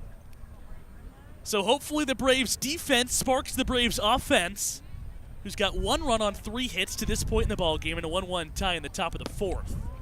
Second pitch to Brito is a curveball that misses down and away. It's gone to 2-0. So a really good hitter's count to a really good power bat in Chris Brito, who already has a rip to his name tonight in the second inning. The 2-0. Curveball, and Brito wasn't expecting it, way out ahead of that pitch. Got a breaking ball and a fastball count and was caught off balance. And it looks like Baumeister has gotten that pitch back. He threw a couple of deadly ones to Malone to get the strikeout, and a really good one right there to Brito. Brito still in the driver's seat, the 2-1. Tap foul down the third base line. So from 2-0, it's gone to 2-2 here on the Braves' first baseman tonight, Chris Brito, who scored the Braves' first and only run of this game, scoring when Peck hit a 6-4-3 double play back in the second inning. Would love to get on to start the fourth. Here as the Braves look to beat Hyannis for the first time in try number 3 of the season, the 2-2. Curveball, this one is stung over the head of Patelli and into short left field. Coming onto field it is Flores, but on 2 hard-hit singles to the left side of this field, Brito is 2 for 2 in the night. Now has 5 hits in his last 4 games played. Again, a hanging breaking ball right there. Almost hit this one towards the end of the bat, it sounded like, and was just able to sneak it over the head of the shortstop and Patelli, who made a leaping attempt. And that sets up a good spot for your hottest hitter in Evan Slight, who of course singled back in the second inning. A really good spot for the Braves to take the lead back. Slight, who is seeing red right now, 6 for his last 12 at the dish. Bats for the second time tonight with his Rutgers teammate on first base for the second time tonight. Slight got a hanging breaker and hit it into right field under the glove of the first baseman last time and hits this one high and deep to left center field. Flores is on his horse but runs it down in the gap and makes the catch by his right shoulder for the first out of this inning, but more loud contact off of Jackson Baumeister here in the fourth. Tito Flores, the left fielder, was shading him in towards that direction, towards the left center field alley. So it took him about 6-7 steps to get there, but that ball was stung once again. So a good sign here for the Braves as it looks like they're getting to Baumeister here second time through. Allowed out number 1, but 1 on here for Wyatt Hensler, the DH tonight. He was hit by a pitch on a curveball at his helmet the first time he was at home plate. This time he watches a curveball go in the dirt. Brito off for second, and he slides in safely feet first. A really good dirt ball read by the Braves' most aggressive runner in the first baseman, Chris Brito. Nets the Bravos 90 feet. And Brito doing a good job of watching the previous ABs. He knows that Baumeister loves to go to that breaking ball, but second time through the order has started to bury it a little bit more versus the first time through was trying to drop it over for a strike. So anticipating that pitch right there, he saw it, left about maybe 3/4 of the way to when the pitch was to the plate, anticipating it to go into the dirt and got a really good jump. So now a runner in scoring position for Hensler, the 1-0. Another curveball, this one swung at and tapped foul in front of the Hyannis dugout third base side. You got to give Baumeister a lot of credit here after hitting Hensler with the curveball in his first at-bat on the first pitch. Has yet to throw him anything but that curveball in this plate appearance right here. Baumeister struggled from pitching out of this stretch in the second inning, but has definitely reined it in over the past 2 frames as the Braves look for their first hit with a runner in scoring position tonight here in a tie game in the fourth, the 1-1. A fastball at 91 miles an hour fouled straight back to the screen. And Hensler finally got a heater and took another good swing at it. Was going to have to battle here for Baumeister tonight. Picked up 2 strikeouts in the first inning, but is yet to punch someone out since the end of the third. A lot of balls put in play against him so far. Would love to get his 4th punch out here and keep Chris Brito on second base. Here's the pitch. Fastball fouled back above the press box. So it stays 1-2 on Wyatt Hensler. As he looks to bring in the go-ahead run for the Bravos, who try to regain the lead here in a tie game 1-1 at the top of the 4th inning. Baumeister, a long look into Campbell, the catcher, finally comes set at the belt. Kicks and delivers his 1-2. Way up and out of the zone on a fastball that had to be snatched out of the air by the catcher Campbell for ball number 2.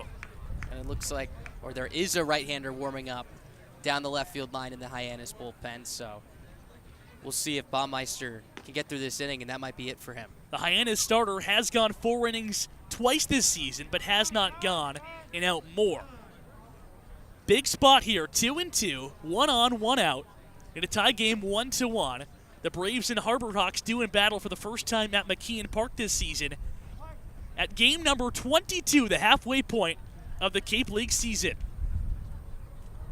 Baumeister shakes off Campbell, now gets a sign he likes. Takes a look back at Brito, now comes to the plate, a 2-2. Fastball once again, up and away, this time at 93, and the count has gone full. And that's Ethan Hammerberg warming up down the left field line for the Harbor Hawks, who the Braves saw last week. Definitely makes our Cape League All-Name team. Absolutely. Hammerberg's got a big curveball, too, so he lives up to his namesake. Let's see what Baumeister comes, trying to prevent losing White Hensler, the 3-2. Curveball down to the dirt. Hensler swung at ball 4 and goes fishing on a curveball at 74 miles an hour for strike 3. And that pitch just fell off a table right there, starting at about the letter height, finishing at about the shins. So that brings up John Peck, finding himself in another big spot right here. Came with the bases loaded and nobody out. Back in that second inning, grounded into the double play. Hit the ball hard, like you mentioned, in the shortstop, and Patelli playing him a couple steps towards the 6 hole now. So if he's in that same spot, there's a chance it gets through. Peck drove in the only run for the Braves, not credited with an RBI, as he hit into a double play with the bases loaded at the time in the second. First pitch from Baumeister will not be made as he lifts his leg and opens the gate to take a check back at Brito off of second base, but doesn't make a throw. This is probably the last inning for Baumeister, and he'd love to get his last out. Still with this game tied 1-1 here in the 4th inning. Peck an up tall stance from the right side. The first pitch ripped at and missed for strike 1. Good fastball at the top of the zone. Go back to that last at-bat. He got a 3-1 heater, maybe just an inch or two higher than that last one, and cut right through it. So he's been on that fastball, just struggling to put it in play and catch it out in front. The Braves' third baseman now just 3 for his last 26 at the plate, trying to break through and untie this ball game in the 4th, the 1-0. Fouled back, he's quickly in the hole now, 0-2. And he made quite an impact on the defensive side of things, helped Tulloch get out of that jam and keep this game tied. Now an opportunity for him to do something offensively right now. For a guy who came in as one of the highly touted players coming into this team this summer, Braves really need him right here. Still looking for his first home run in a Braves uniform, but just would like a base hit here with a runner in scoring position, the 0-2. Nowhere near the zone, and a fastball whistling high for ball 1. And Baumeister has liked to throw that pitch up and out of the zone because it pairs really well with that 12-6 breaking ball. But when he's missing up above the head height, it's a very easy take for these Braves hitters. 1-1 tie game here. 2 on. Brito leads off of second base. The pitch in the dirt, and Peck has worked it back to 2-2. And a really good take right there from Peck. Very similar pitch to what Hensler struck out on. This one maybe just a little bit more off the plate. Again, after seeing that fastball at the top of the zone, a good bounce back from Baumeister right there, an even better take.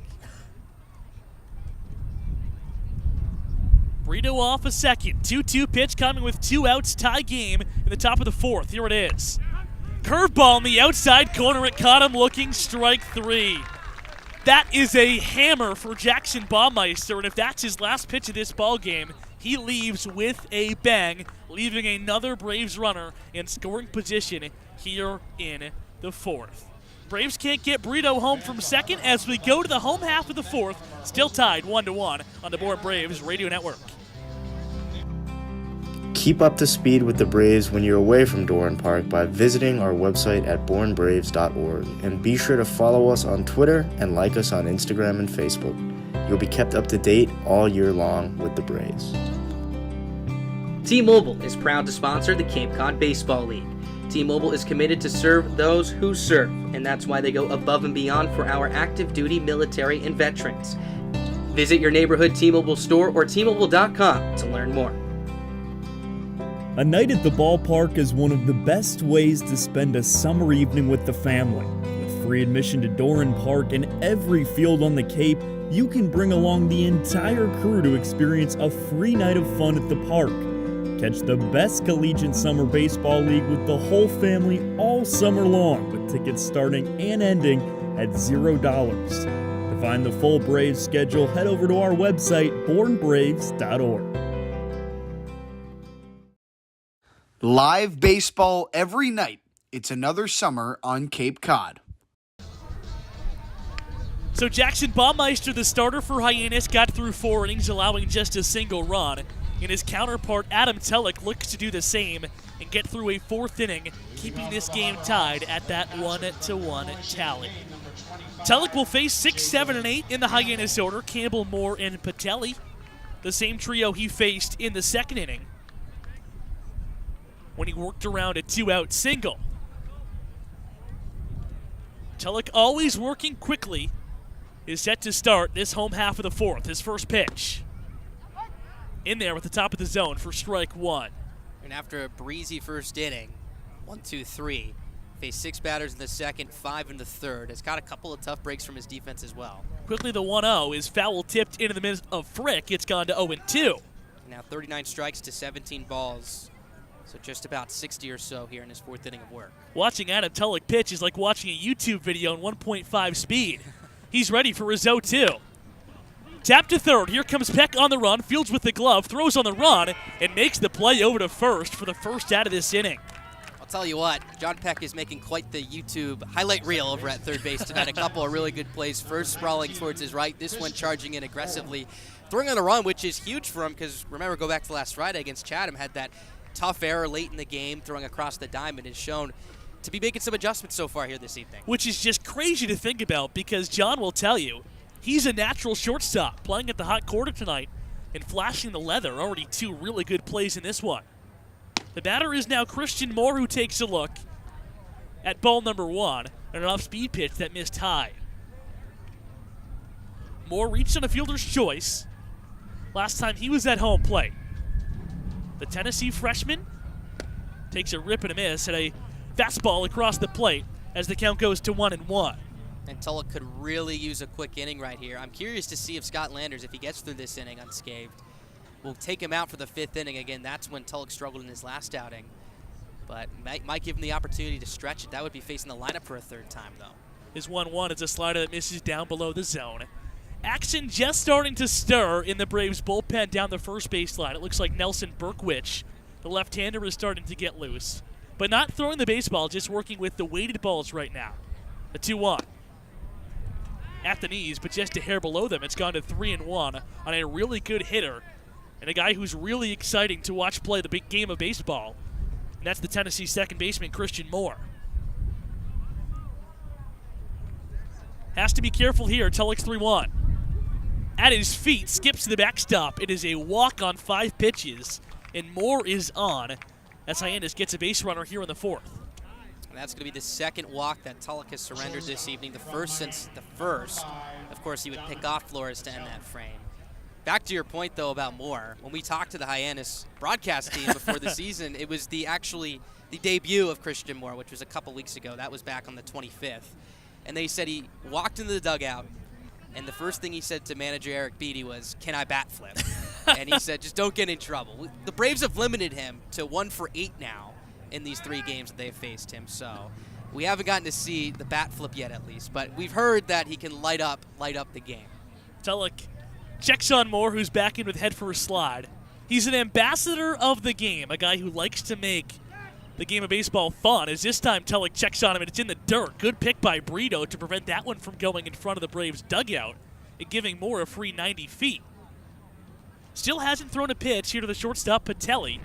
Now he comes to the plate, and Patelli fouls away a first pitch slider for strike 1. I really like that pitch. Patelli, remember, slapped that single through the 6 hole his last time up. That hole again wide open. Shortstop Peck a couple steps closer towards that making that 6 hole again right here. But getting him out in front, not allowing him to slap one the other way. Tulloch, even out of this stretch, works really quickly as he makes another throw over to first. And Moore is back in safe again. Tulloch, like his second baseman and center fielder, And Eblin in Rockefort wearing his red socks up to his knees to counteract the navy blue top here for the Braves tonight. The pitch as Patelli tries to go back to the drag bunt, but he misses it and it's by him for strike 2. And there was that slider again. I'll be curious if Tulk even lets him see a heater after the hit his last time up. If he does, I'd say it's probably up and out of the zone trying to get him to chase. Patelli, who singled with 2 outs in the second inning, trying to prevent going down by the way of the K. But before the 0-2 pitch is made, Adam Telek and his throwing partner over at first, Chris Brito, have to exchange another toss. Both teams with 1 run on 4 hits as we play in the home half of the 4th inning. Bravos and Hyannis tied at this score 1-1 when they met for the first time last week. Here's the 0-2. Patelli watches it miss up and away for ball 1. This is a Hyannis club that's not afraid to take walks either, already 2 tonight. Lead the league in that category with 83. In fact, have the second least strikeouts offensively as well at 161. Tulk's done a good job of getting the swing and miss, but again, it's been a heavy diet of ground balls and the couple of walks plus the error that have got him in trouble. Hyannis, the hottest team in the Cape, 8-1-3 in its last 12. The pitch is down in the dirt off the chest of Frick, but trickling towards the third base dugout. Moore goes to second, makes a huge turn around the bag, but crawls back into second base as he advances 90 feet on the wild pitch by Adam Telek, and the count has gone even here to Dominic Patelli, 2-2. And that's a really tough play for the catcher and Frick. A slider spiked about 55, 56 feet, maybe about 4 or 5 feet in front of the plate. Frick, the catcher, just tried to slide over to his left to keep it in front of him, maybe rolled off of the wrist high up in the air as it trickled towards the third base dugout. And he couldn't find it for a split second right there, which is quite a scary moment when you're a catcher. And then that allowed Moore to get a wide turnaround second for a split second right there. I thought there was no question he was going for 3, but decided to put on the brakes. In scoring position nonetheless, and a guy who can score from second base easily if Patelli can replicate what he did in his first at-bat and rip a single into right field. 2-2 pitch coming to the hand is shortstop. Swing and a miss. He got him on a slider, running away from him for strike 3. What a big-time punch-out that is. It keeps Moore on second base, now with 2 gone in the inning. The number 9 batter in Philip Matalia. And that's a huge out right there, because now you get to face Matalia, the struggling 9-hole hitter with 2 outs, and avoid having to face Mitch Jebb, who's on deck. Again, he's going to have to get out of this inning right now, but would not be surprised if this is his last inning of work. Again, a lot of pitches under pressure once again in this frame, with Moore now in scoring position at second base. Matalia just 6 for 36 on the season. You alluded to his struggles. Does have a home run, though, on the campaign. The first pitch in the dirt for ball 1. Moore's on second base. He walked with 1 out in this inning and then advanced on the pass ball. He has a pretty big lead over there as Hyannis looks to untie this game. We're knotted up at 1 with 2 gone in the home half of the 4th. Shadows starting to creep onto the field, the left side of the field. Covered in shadows, the right in sun. The pitch rolled softly first base side. Brito's got it and wins the chase to the base, tagging his red right cleat to the first base bag to retire the side here in the 4th. So we're through 4 here at McKeon Park in Hyannis, and we're at the same, not score, but the same point we started at. We're tied as we make our way to the top of the 5th, 1-1 on the Bourne Braves Radio Network. 2021 was a historic season for the Bourne Braves. The Bravos captured the President's Trophy, given to the team with the best regular season record, and rode early success to the West Division title and a trip to the Cape Cod League Championship Series. Now in 2022, the Braves are back and look to replicate the success from a season ago without many of the faces that got them there. It's a whole new season of Bourne Braves baseball. Check out the full schedule on bournebraves.org and come join the party at Doran Park. The Bourne Braves have enjoyed a long history of offering internships to college students who have worked in a myriad of capacities and performed any number of duties for the organization. Interns support everything from public relations, fundraising and concessions, to field maintenance, internet broadcasting, and baseball operations. The Braves will begin accepting applications for the 2023 season in September. Those interested should visit bournebraves.org. Cape Cod Baseball League is live. This is Bourne Braves Baseball. So after the Braves sent just 4 batters to home plate in the 4th inning, The Hyannis starter, Jackson Baumeister, has earned himself the 5th inning tonight as he pitches into the 5th for the first time this season for Hyannis. He'll face 8, 9, and 1. Frick, Eblin, and Rockefort trying to keep this game tied 1-1 here in inning number 5. Just about 58 pitches for him as he enters his 5th inning of work right here, trying to top his season high back in his last outing. Of course, just went about 4 innings. No runs, no hits, 2 walks, 7 strikeouts. Has been fairly sharp tonight. He's gotten into some trouble, but he's going to get the bottom portion of this lineup for the Braves. First pitch to Frick is hit high but foul right field side into the brush down there. Baumeister with 5 strikeouts on the night, but 2 of them came to the last 2 batters he faced in the 4th. Has also held the Braves hitless with runners in scoring position tonight. 0-1 coming to the Braves catcher Tomas Frick. Above the zone, Frick takes a half swing at it but doesn't go around for ball 1. We've talked a bunch about the catching hitting struggles for the Braves. After Frick popped out to second base his first time around, the active catchers on the Bravos roster just 1 for 30. Next pitch to Frick is at the knees, a fastball at 85 miles an hour for strike 2. And he's been very aggressive so far. Swung at the first pitch back in his plate appearance to end the 2nd inning, swung at the first pitch here. Just trying to get something going, and a guy who had a good year at North Carolina trying to transition it over here to the Cape. The 1-2 for Baumeister is a changeup that Frick's on his front foot on, but able to get a piece of it back to the screen to keep the count at 1-2. And for Baumeister, that curveball and that changeup both are slow pitches compared to the fastball that topped out at 97 miles an hour this spring at Florida State. And that change of speeds is so deadly, and it's been really good for him so far tonight when that breaking pitch is on. 1-2 is back to that curveball, and Frick thought about it, but once again, staying back on a check swing and a pitch in the dirt as he evens the count at 2-2. And he mentioned Frick's hitting in college. He was a .255 hitter for UNC this season. Just with the wood bat, it hasn't translated to his short start here on the Cape. The 2-2, another changeup, and he's way ahead of this one. It's by him for strike 3, and Baumeister has retired 3 straight Braves as one is gone here on the 5th. And all 3 of those via the strikeout. He now has 6 on the night. And again, it seems as he approaches the lineup for a 3rd time, if he can get through it, it's been that changeup. That's the big pitch right there, getting Frick to chase out in front. And it's probably going to be the same approach here to Eblin, who pulled a hard line drive into right field for a base hit against him last time. That was a single ripped to start off the 3rd inning. First pitch this time around is a fastball down and in for ball 1. Eblin singled and then stole second base, but was stranded there. As the Braves haven't scored a run since the 2nd, that's when Hyannis scored their run as well. The game's been tied 1-1 ever since. Baumeister out of the wind, throws a fastball by Eblin as the count evens at 1-1. Got a pitch up at the chest right there and took a huge rip at it. And I think these Braves, when they're seeing something that's straight, they're going to go for it. They do not want to get into a count where they have to face that curveball. Baumeister really working with Paith in his 5th inning of work. The 1-1 missed away. It's gone to 2-1.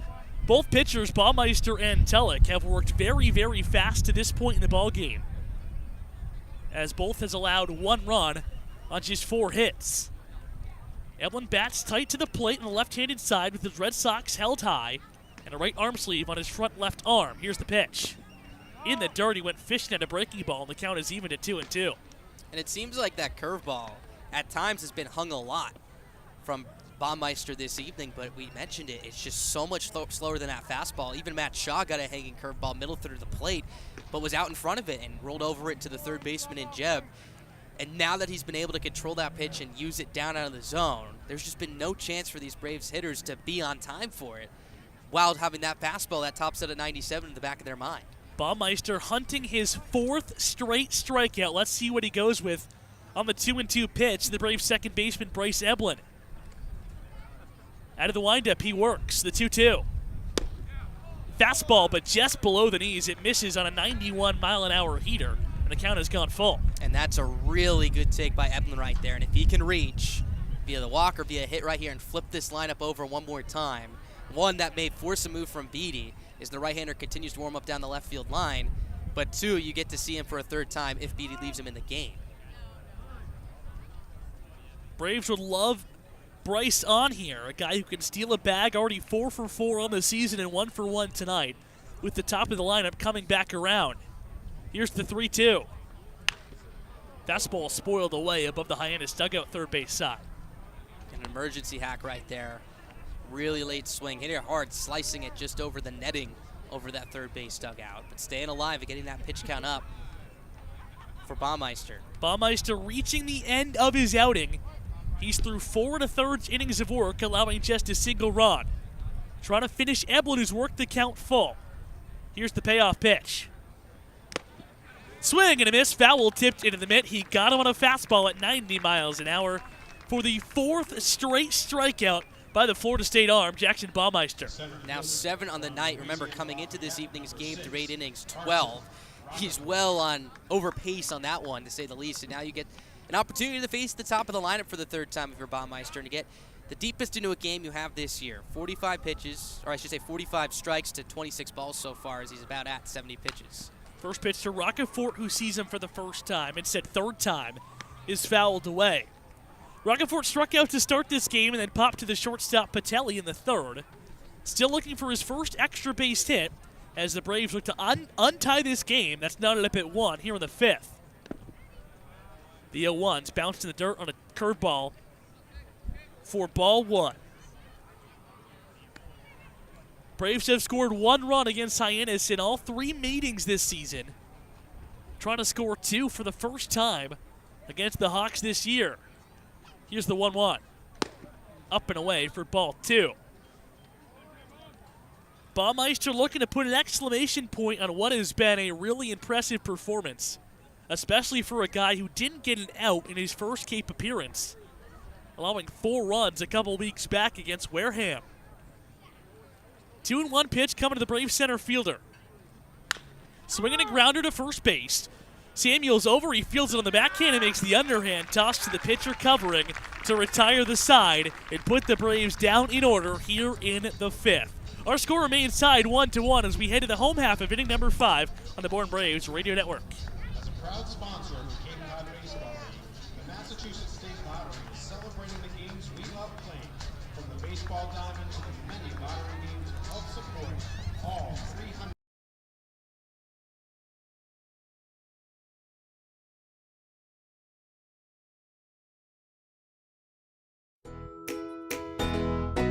For the 11th straight season, you can catch Cape Cod League Baseball on WEEI. The station will be home to 12 Cape League contests on the station's local affiliate 96.3 FM. The Braves will be on the airwaves twice in the regular season, first on July 3rd when the Bravos are in Wareham, and then on July 31st when Bourne welcomes Falmouth to Dorn Park. Catch the Braves on live radio, but you can always watch or listen to the team live on the Bourne Braves YouTube channel. Just search Bourne Braves. As a proud sponsor of the Cape Cod Baseball League, the Mass State Lottery is celebrating the games we love playing. From the baseball diamond to the many lottery games that help support all 351 cities and towns across the Commonwealth. So here's to 50 years of winning and 50 more. Now back to Bourne Braves baseball. Not to be outdone, Adam Tulloch is out for his 5th inning of work. Him and Jackson Baumeister both attempting to go 5 innings tonight after we came into this game thinking both would go 4. Baumeister got through 5, allowing just 1 run on 4 hits, and his counterpart Adam Tulloch tries to do the same as we're knotted up at 1 here in the bottom half of inning number 5. His first pitch to Mitch Jebb, who leads us off here in the 5th, is in there on a slider at 80 miles an hour. And last time in his last outing, tried to get through 5, can only get through 4 1/3. So this is a big hurdle for him to climb in his final start here this summer on the Cape. The 1-0. Down and away. It's gone to 1-1. And if you go back to that last outing, it was a couple of tough breaks that allowed him to, or I should say allowed the opposing offense in Harwich to get back into that game. Remember the potential double play ball that he knocked down. That ended up being just a fielder's choice that allowed the inning to extend. 1-1 fouled back. It's gone to 1-2. Jebb, the leadoff man for Hyannis tonight, 1 for 2. Struck out swinging in the first and then singled on a push bunt to second base in the 3rd, beating Bryce Eblin's throw down the first baseline. Bats with a 1-2 count as Tulloch looks to get his first out here in the 5th. Tapped up the middle. Here comes Shaw. The shortstop on a dead sprint. Fields and tosses to first to beat Jeb by a half a step and retire the speedy leadoff man for the first out here in the 5th. And that's a really good play by Shaw. He knew he had to hurry because Jeb can absolutely fly down that first base line. Also, a left-handed hitter gets an extra step or two. And on that swing, it was a pitch inside and almost was getting an extra head start as he was swinging at that pitch right there. But Shaw, who's been sparkling already tonight, this entire defense minus the one error has been very solid tonight. Continue to eat up these ground balls induced by Tulloch. Now it's Justin Janis who grounds the first pitch. He sees to second. Eplin's up with it, and quickly two are gone here in the second. Back-to-back ground balls, now 3 in a row induced by Tulloch. In fact, 4 in the last 6 batters he's faced. So that'll do it when you have a defense that can flash the leather like it can behind you in this Braves infield. So this is officially Tulloch's longest outing of the season, 4 2/3. He's got 2 outs in the 5th and tries to get through 5 innings as Tito Flores comes to home plate. 0 for 1 is Flores, took ball 4 in the 1st and grounded to 3rd in the 5th. Takes a look at a first pitch slider that misses outside of the zone for ball 1. Coach Scott Landers looking to empty the take here on Adam Tulloch in his final appearance in a Braves uniform. Out of the winds, he kicks and fires. Fouled back, it's gone to 1-1. And it's Nelson Berkwich who continues to warm up in the bullpen. We saw him getting heated up back in the bottom of the 4th inning as well. More than likely the man who takes the baton from Tulloch for the potential 6th inning.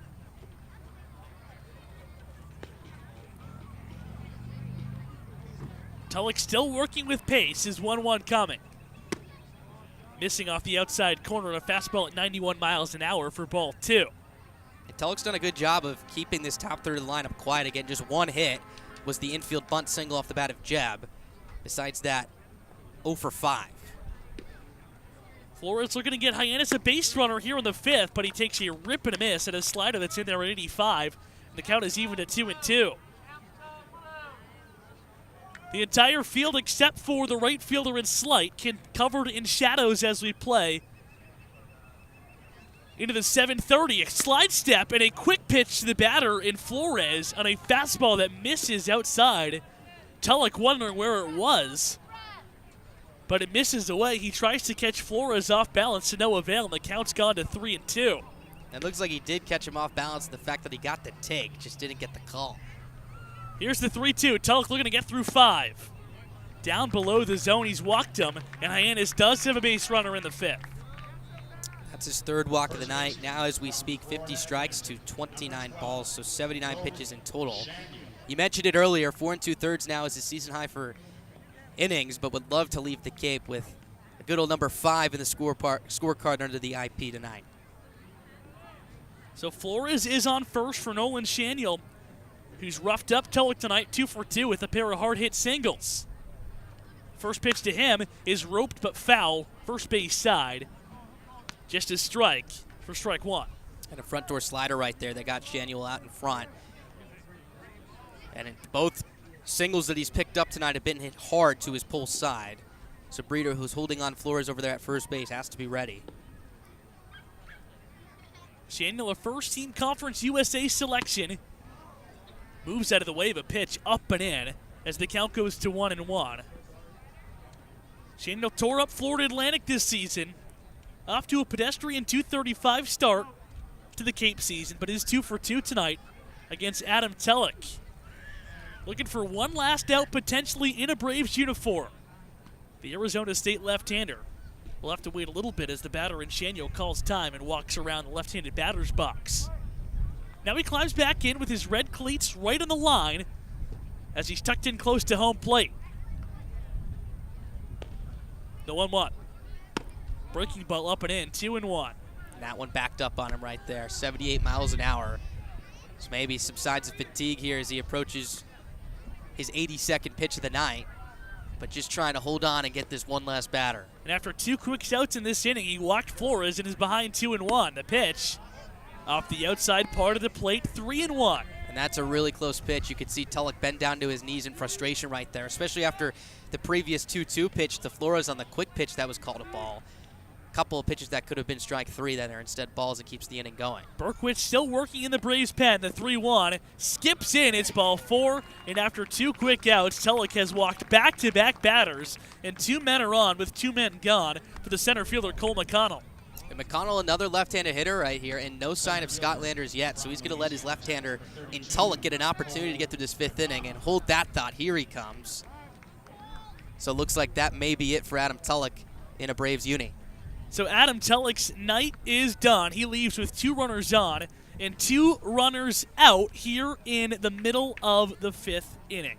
Pitching change here from McKeon Park, and there's no better time to spend a pitching change than to go around the Cape with Ethan Frank. Thank you very much, Calvin. Let's do it.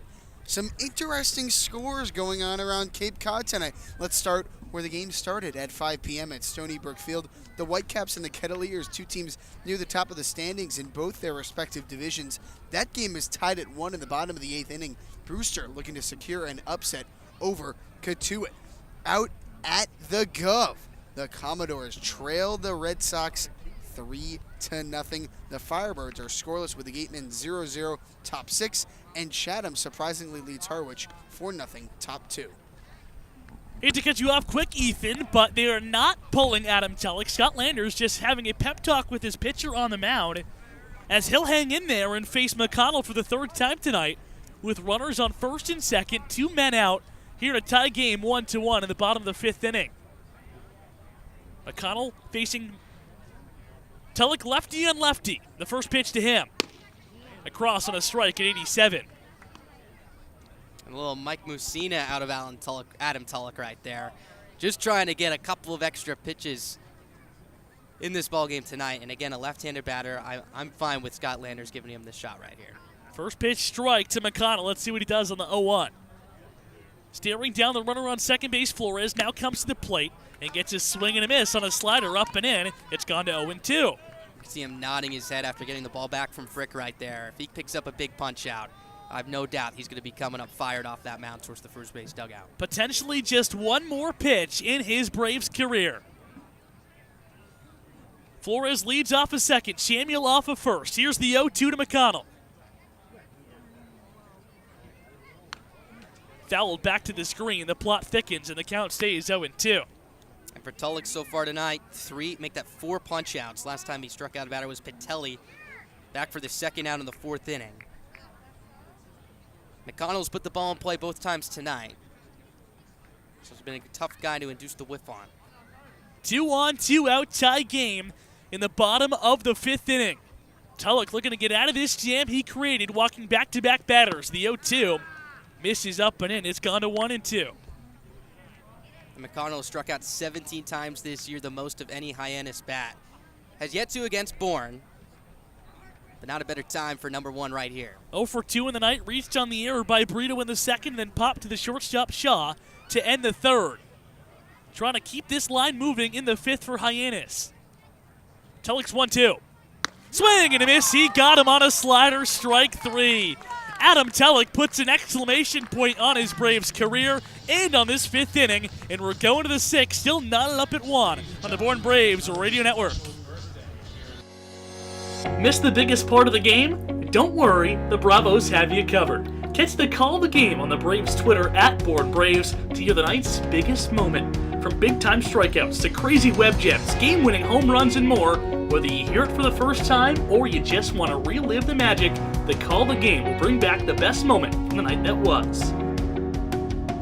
Free. It's a word you don't hear often, but it's the only word in the Cape Cod League. Every single game on the Cape is free, which means you can bring the entire family, extended family, and the extended family for no charge at Doran Park or to any other game on the Cape. Catch the best collegiate summer league in the nation for absolutely no charge all summer long. Cape Cod League Baseball is back on the New England Sports Network in 2022. Nesson will feature 5 Cape League games on its airwaves this season, the first of which comes on June 30th when the Braves take on the Falmouth Commodores, and then the Nesson crew comes to Doran Park on July 21st when the Braves host the Wareham Gatemen. All Cape League games on Nesson start at 7, and the station will also feature the league's All-Star Game. It's the best summer baseball in the nation, and it's live on the same station as the Boston Red Sox all summer long. This is Wyatt Hensler, infielder from Pennsylvania, and this is Born Baseball. Top half of the 6th inning. Welcome back to McKeon Park, tied at 1. Max Stanzer joined alongside Calvin Cristoforo, and Adam Tulloch commanded that he stayed in that game in the 5th inning with 2 outs and runners on 1st and 2nd after back-to-back walks. And Scott Landers let him stay in the game, and he promptly struck out Cole McConnell for his 5th punch out of the night to get through a season-high 5 innings of work in his last Braves appearance of the summer. And after Landers went to the mound, it seemed like it fired up Adam Tulloch, who came out and threw 2 strikes back-to-back to McConnell. After the Hyannis center fielder spoiled away a couple of pitches, he came back with that slider, got him swinging for a big strikeout to potentially boost this Braves offense, who has been really silent since it loaded the braces back in the 2nd. The night is now done for Jackson Baumeister. They're going to make way to the tall 6'5" right-hander Ethan Hammerberg, who makes his 2nd consecutive outing against the Braves. Yeah, Hammerberg has been really, really good, a trusted arm out of Eric Beatty's bullpen. His longest appearance of the season came last time he was on the mound against the Braves. Went 3 innings, didn't allow a hit or a run, did walk 3 batters, and punched out 1. So his command can be an issue. Only 6 walks on the season, but 3 of those coming the last time he faced the Bravos. But if he can control the zone, he's a really, really sharp arm. Here's Matt Shaw to lead things off. First pitch is swung on and popped up first base side, slicing out of play. 0-1 the count. 2, 3, and 4 due up here against Hammerberg. Shaw's 0 for 2 tonight, now 0 for his last 6. He's grounded out to the third baseman in Jeb twice this evening. Righty on right here as Hammerberg squares his chest towards the plate, turns, kicks, and tosses his 0-1. Fastball clips the outer edge, strike 2. No balls, 2 strikes. So, and that's a really good pitch there. 0-1, fastball right on the black, goes to 0-2, and now Hammerberg has his full arsenal to play with in the driver's seat ahead of Matt Shaw. He winds and fires his 0-2. Swinging a bounding ball to short, charging his Patelli, picks it up on the run, sets his feet, throws across to first base, a dart to retire Shaw, who's grounded out for the 3rd time tonight. So 1 up, 1 down here for Hammerberg as we sit in the top of the 6th inning. 1-1 your score, the same score that these 2 teams tied with back on June 25th, the first time they faced. And the Braves, having come into tonight, having tied in their last 2 games, Hyannis tying on Monday as well, 5-5 with YD, would love to jump out to a convincing lead right here. Here's Brennan Malone for the 3rd time tonight. First pitch is a fastball down and away for ball 1. Malone nods his head, agreeing with the call from the home plate umpire. He's probably happy that Baumeister's out of the game tonight, struck out swinging twice against him. So he'll get to face Hammerberg for the first time this evening. 1-0. Fastball outside ball 2. 2 balls, no strikes to count. And that fastball from Hammerberg definitely coming in with some mustard to it. Baumeister was throwing hard, but his fastball velocity definitely tailed off towards the end. A fresh Baumeister's throwing darts. 2-0 is popped up first base side, slicing out of play. 2-1, that heater in at 93 miles an hour. For Baumeister, we mentioned his arsenal. Fastball tops out at 97, but as Calvin mentioned, started to fatigue a little bit towards the end. Was able to twirl a 1-2-3 inning in his last frame of the 5th. 2-1. Swinging a hard line drive left field with some topspin coming in as the left fielder Flores. He makes the catch chest high, a couple steps towards his right for out number 2. One of the harder balls we've seen Malone hit in a Braves uniform in a small sample size so far. But nonetheless, that is now 8 batters in a row retired from Hyannis pitching. So here comes Chris Brito, and it seems as if he's starting to heat up. He's 2 for 2 tonight, hit a hard single to left field back in the 2nd, then followed up with a single to left center in the 4th. Would come around to score on the double play ball off the bat of John Peck. It's the first pitch from Hammerberg is a breaking ball that drops over the knees. 0-1 the count. And the thing that's encouraging is he did it on 2 different pitches in 2 completely different counts. Hunted the first pitch he saw his first time around. 0-1, misses outside with another bender. Count evens up at 1. And roped a single into left field. His second at-bat, the count went full, and he got a hanging breaking ball that he stung over the shortstop in Patelli's head. So 1-1 the count here with 2 down. Sun is continuing to set the lights fully intact here as the entire field covered in shadows. Sun setting just behind the third base grandstands. First of 2, the Braves will travel to McKeon this week. They'll also come over here to play these Harbor Hawks on Saturday. Here's the 1-1. Swinging a high pop at first base side. Shanuel sprinting back towards the track and foul ground. It will fly out of play. As Hammerberg jumps ahead 1-2. As Scott Landers, it seems, is continuing to chirp at the home plate umpire right now. As they continue to conversate from their respective positions. So Coach Landers loves to hang outside of the dugout a little bit, right in front of the fence, so he can be in a really good position to talk to Braves hitters. We talked about him giving pep talks to Braves batters as they came to home plate in the second inning. And it looks like our home plate umpire tonight doesn't like that Landers is outside of the dugout. And Coach Landers wants to stay in his post. 1 ball, 2 strikes here with 2 down. Brito looking for his 3rd hit of the evening. Infield shifting him slightly to pull. Second baseman Moore ranging up the middle. 1-2 is a breaking ball that misses down and in. 2-2. And I think it's a Scott Landers staple. The arms crossed, pacing back and forth in front of the first base dugout here tonight. Third base dugout back at Doran. So taking a big part of his game away when you mentioned he likes to pull those hitters aside as well before they're at bats.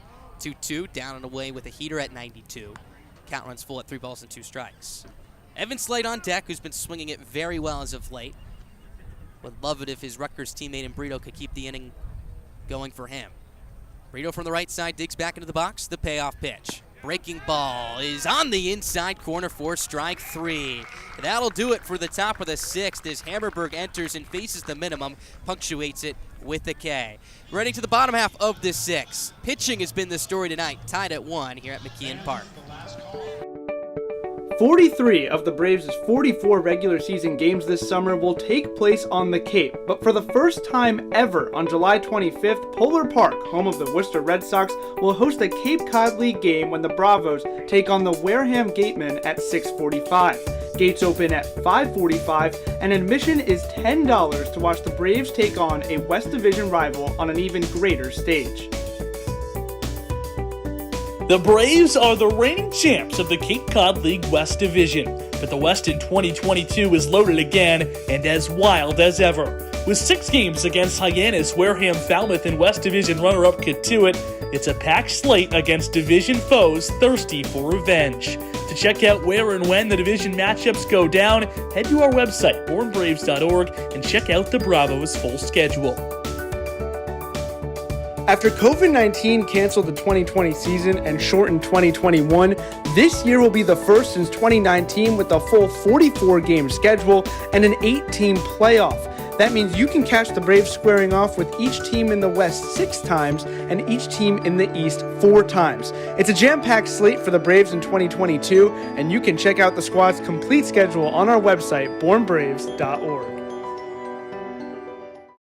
This is Nelson Berkwich, left-handed pitcher from Vanderbilt University, and this is Braves baseball. Bottom half of the 6th inning, tied at 1 apiece. A run on 4 hits, an error for the Braves. A run on 4 hits, no errors for the Harbor Hawks, as they have almost been identical tonight. The night is done for the left-hander Adam Tulloch, who pitched a season-high 5 innings, ended his night with his 5th strikeout, swinging via Cole McConnell, as he makes way to another southpaw, this time out of Vanderbilt, Nelson Berkwich. And after getting roughed up in his first appearance of the season at YD, Berkwich has been really, really good. 6 1/3 innings of work, allowing just 2 hits. Both of those came against Falmouth his last time out. He pitched 3 innings against his Harbor Hawks team, didn't allow a hit, just a single walk, and struck out 5. Facing just 11 batters when they met last week. We'll get 6, 7, and 8. Jacob Campbell, the backstop to lead things off. He spits on a fastball down and away for ball 1. 12 strikeouts to just 2 walks for Berkwich, so the command has been stellar for him. It's the 1-0. This is just a bit outside ball 2. 2 balls and no strikes, and that's a perfect matchup against this Hyannis club, who doesn't necessarily produce via power, but instead stringing along base runners. We mentioned first in strikeouts, second to last, break that first in walks, second to last in strikeouts. As Campbell shows bunt, pulls back, takes upstairs, appeal to first base as he did not go. 3 balls, no strikes the count. For Hyannis over this stretch, it's been their pitching that has been their biggest strength. Over the last week, a 1.65 ERA, limiting opposing hitters to a .61. So the next pitch is on the outside corner. 3-1 the count. Offensively speaking as well, though, getting on base at a .363 clip. 32 walks as well in that span, as the next pitch is taken down and in for ball 4. So a rare walk allowed by Berkwich. The 5th draw, make that the 5th draw tonight by this Harbor Hawks offense. That's a leadoff base runner here. Puts the go-ahead run at first for Christian Moore. And with when you're saying all that Hyannis stats, they're really good offensively, but they don't produce power, like you said. So a walk for them is just as good as a hit, especially to a leadoff guy. Is the catcher Campbell, who's not going to steal bases on you, But to keep the line moving and get runners on base is really big for Hyannis. First pitch to Christian Moore is a fastball on the outside corner as Berkwich bounces back. 0-1 the count. And they've done so with aggressive base stealing as well. Again, we mentioned the Braves have now tied to it, at least the margin they entered with tonight with 39 stolen bases for first in the league. But the Harborhawks right on their tail as the next pitch clips the outside corner with a breaking ball, 0-2 the count. Entering tonight, Hyannis just 4 stolen bases behind these Braves. Campbell at first base, not particularly a threat to run, but does have 1 stolen back this summer already. With the lefty on the mound, probably holding. 0-2 is up and away for ball 1. 1 ball, 2 strikes. Berkwich not going to overpower you with that heater, but instead nibble at the corners of the plate and try to induce soft contact. Had a gutsy performance against Falmouth earlier last week, which kept these Braves in the game. They would win that one barely, 1-0. But at the time, a huge one, especially with how hot Falmouth has gotten. Next pitch, grounded to first, picked on an in-between hop by Brito. Spins, goes to second for 1. Shaw's relay to first base, gets away from Brito as it was just a bit wide up the first base line. So there'll be a 3-6 fielder's choice. Safe at first is Moore. 1 down, 1 on here in the bottom of the 6th. I think Brito trying to do a little bit too much there himself. First of all, he made the pick, which was what he didn't do in the first inning. But as far as coming back and getting to the bag himself, he was too far off that first base bag to cover the base by himself. He needed his pitcher's help at Berkwich, but he tried to do everything himself, pushed the pitcher Berkwich and the second baseman Eblin out of the way, and that led to the throw offline for Matt Shaw, who really didn't know which of the 3 of them to throw it to. Here's Dominic Pizzelli with 1 away. First pitch is a breaking ball, front door pitch on the inside black. 0-1 the count, and that throw is tough for Brito because, 1, he spun and made the throw to second, then started to run back to the first base bag, but the throw from Shaw faded a bit arm side towards the home plate side of first base. So after changing directions once, had to immediately switch back and try to desperation reach but could not get it, as there's a late time call by the home plate umpire on the delivery from Berkwich. It looked like a breaking ball that would have been down out of the zone. Either way, the count stays the same at 0-1. So Brito making up for the E3 all the way back in the second inning that led to that 1-run scoring. Almost an identical play. Next pitch, swinging a high pop-up shallow left field. Peck trailing out. It's going to make way to the shortstop and Matt Shaw, who glides over to make the backhanded grab, just gliding across that left field line for out number 2. Couple of nice catches Shaw has made at shortstop tonight. Obviously, the one that comes to mind was the over-the-shoulder catch he made to end the 3rd inning on Cole McConnell. Made another catch earlier in this game, drifting back into center field. And that one coming from his shortstop position all the way into foul territory behind the third base bag to retire Patelli. Another nice play, too, back in the bottom of the 5th inning on the soft ground ball off the bat of Jeb, who runs really well. So Shaw has gone in every direction you could think of tonight, cutting across towards the second base bag, going back towards center field, and that one going back towards the left field line. It's the first pitch to Philip Matulia as a fastball at 92 that misses outside for ball 1. So Christian Moore takes his lead from first with good speed here. Second baseman Eblin just about straight up at second. The shortstop and Shaw ranging up the middle. Matulia looking for his first hit. He's 0 for 2.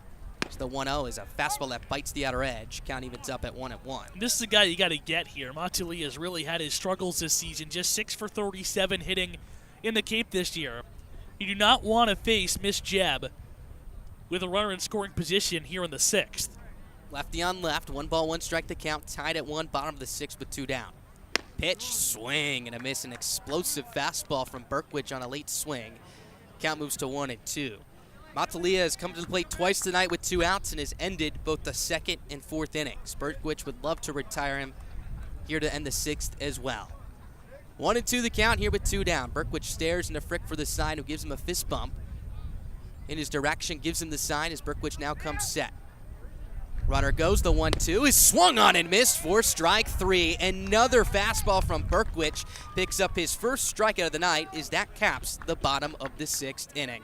We're into the back third of this ball game, tied at 1 here at McKeon Park on the Braves Radio Network.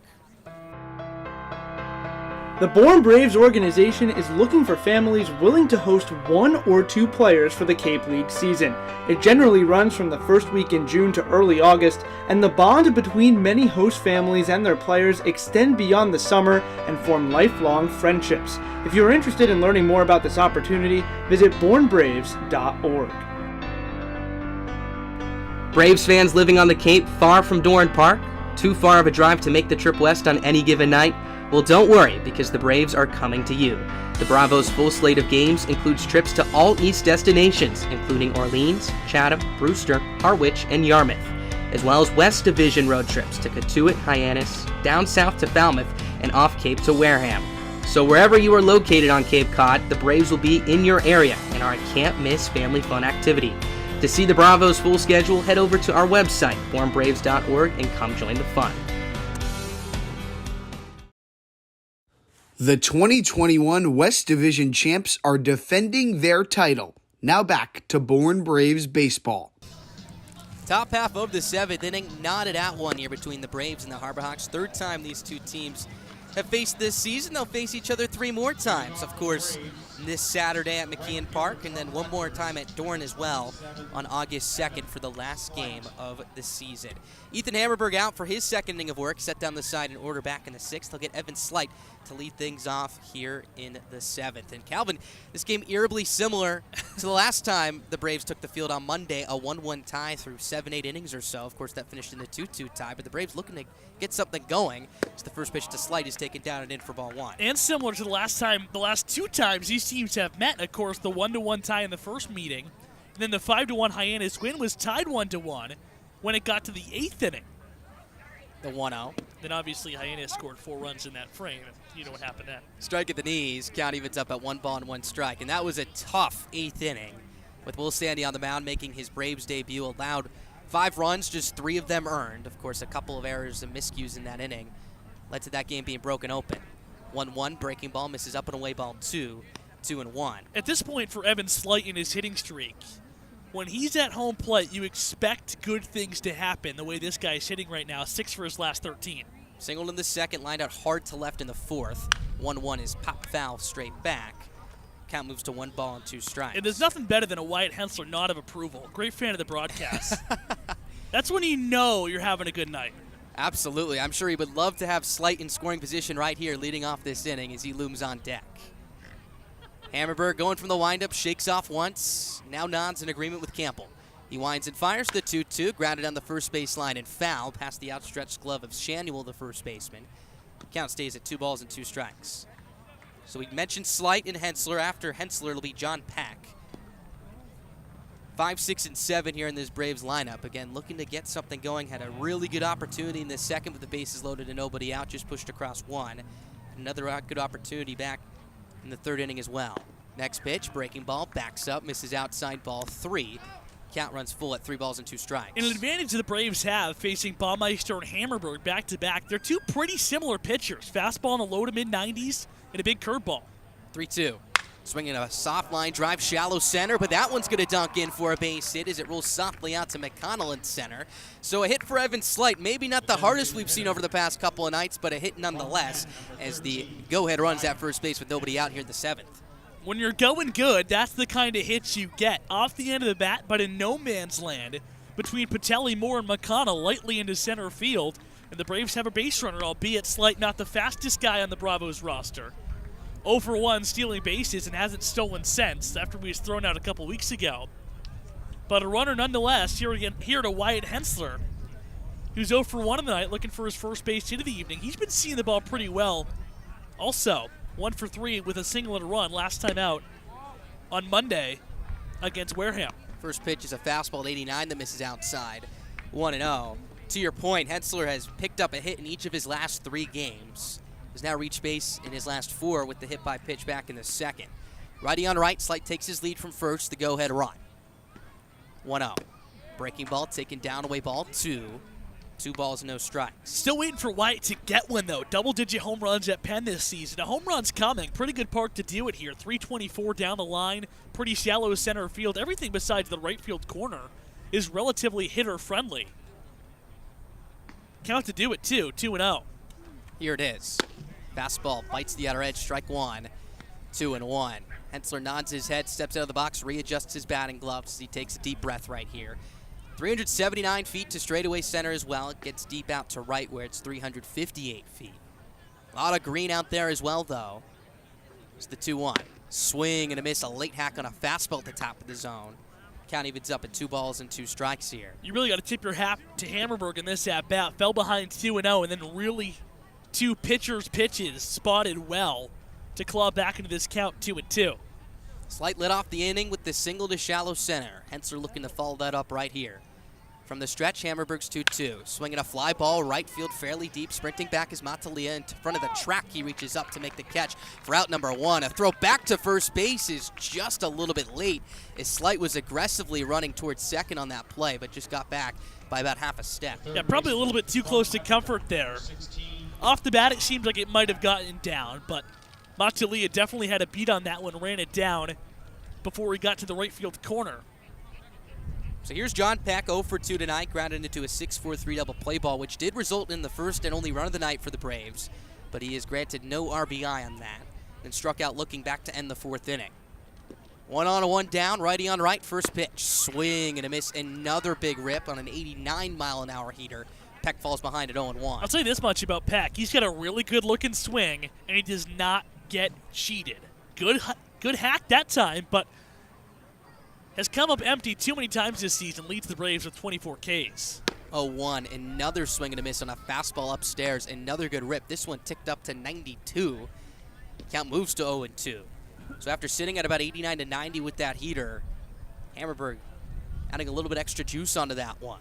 Infield shifting the right-handed hitting Peck to pull. Second baseman and Moore ranging up the middle, looking for a double play ball. 0-2.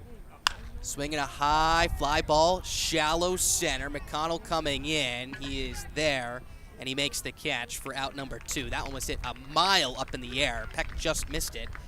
As Slight retreats back to first base. Yeah, and you said it. Peck just missed it. You're waiting for him to get one. Like you are Hensler over the fence, and that was a good pitch to do it. He got a really good pitch to hit 0-2. It was a mistake by Hammerberg. But Peck just got under it a little bit too much and popped it into shallow center. So Slight will be going on contact over there at first base here with 2 down after his leadoff single. Here's Tomas Frick. First pitch. Swing and a foul off to the right side out of play. 0-1. So for the 3rd consecutive inning, or I should say the 3rd consecutive plate appearance, Frick swings at the first pitch he sees, fouls it off. It's right-hander Jordy Allard out of Northeastern warming up the bullpen down the left field line for Hyannis as we speak. 0-1 from Hammerberg, swinging a line drive with some spin. That's down and through into right field for a base hit. Evan Slight will scamper into second base standing up. There's the first hit of the campaign for Tomas Frick as he snaps an 0 for 13 skid. And that sets up a first and second spot with 2 down, and that's got to feel good. He has a big grin on his face over there at first. In the Braves dugout, making a little fun of their teammate over there. They're yelling with the holding up their hand in the air, trying to get the baseball for Tomas Frick's first Cape League hit. Good piece of hitting there. Slider hung up in the zone. He got his front foot down and hit it into right field. And now can Bryce Eplin break through? Already a hit tonight. Frick got his first Cape League hit. Eplin looking for his first RBI in a while. That Frick hit the first from a Braves catcher since Alan Espinal's double against Orleans on June 24th. Here's Eplin with 2 down. Good spot to give the Braves the lead. First pitch, pop foul third base side. Count moves to 0-1. Eplin struck out, swinging back in the 5th. The single in the 3rd is what Calvin was alluding to. Stole second base as well. All with no outs. That was a really good spot for the Braves to get something going. But then Roccaforte, Shaw, Malone promptly went down in order. Wide open left side of the infield. Third baseman and Jeb a couple steps towards the bag, about a step or 2 behind. Shortstop and Patelli holding on the runner and Slight at second base. 0-1 here with 2 down, tied at 1, top of the 7th. Pitch is slashed foul out of play. Just straight back as the count quickly jumps in favor of Hyannis at 0-2. So Eplin's going to have to protect. He's driven in just 1 run this season. But potential number 2 waiting in the cleats of Evan Slight at second base would be his biggest without a doubt. Chokes up on the bat, black barrel, blonde handle. As he carries it above his left shoulder. Slightly open stance from the left side. Here's Hammerberg's 0-2. Fastball cruises upstairs a little bit high, close spot. 1 ball, 2 strikes. Carson Roccaforte at the top of the lineup for these Braves on deck. Eplin steps out, gets his sign from his third base coach, takes a deep breath, now digs his left foot followed by his right foot back into the box. Hammerberg ball behind his back, glove tucked into his front hip, leans in for the sign. Long look into his catcher, and Campley now gets what he wants as he comes set. Here's the 1-2. Swinging a soft ground ball up the middle. Shortstop Patelli to his left, gobbles it up, slings to first base. That is in time to retire Eblin and retire the side as well. The Braves squander another opportunity here in the top of the 7th as that keeps things tied at 1 apiece. With that, we're going to meet up with our sideline reporter, Ethan Frank. Ethan, what do you got for us? Oh, I got a lot for you, Max. I caught up with Adam Tulloch after his 5 innings of 1-run ball, his final Cape League start. You know, this was his 2nd season here in the Cape Cod Baseball League, pitched for Chatham last season, and safe to say it has been a very successful run. He said he was pleased with how things played out. I asked him about that quick pitch in the bottom of the 5th inning, and he was just as flabbergasted as we all were here watching it, how that ball was right down the middle and called a ball. Thankfully, for him and for Braves fans, was able to get out of the jam. Said besides that, no frustration at all, pleased with how things went. He's ready to take that next step in his career, getting ready for the MLB draft. And I think tonight was a great building block to lead from one step of his career in the Cape League to the next at the professional level. Absolutely, Ethan. And you love Scott Landers coming out there to have a long conversation with him. And I would imagine asked him, do you want to stay in this ball game? And Tulloch, a quick yes. And you alluded to it, Calvin. It was a different Adam Tulloch. We've seen him energized up there. He was described to us as someone who likes to pitch with a lot of energy, a lot of fire to him. But it was a different Adam Tulloch to face Cole McConnell with 2 down in the 5th inning after back-to-back walks. And he promptly picked up the big strikeout and came off the mound with a lot of confidence. And not only was it a feel-good, okay, get your last strikeout to end your Cape year, it was in a really big spot, too. Runners were on first and second. 2 down were in the inning. You just had walked back-to-back guys. You needed an out in that situation, and you got one.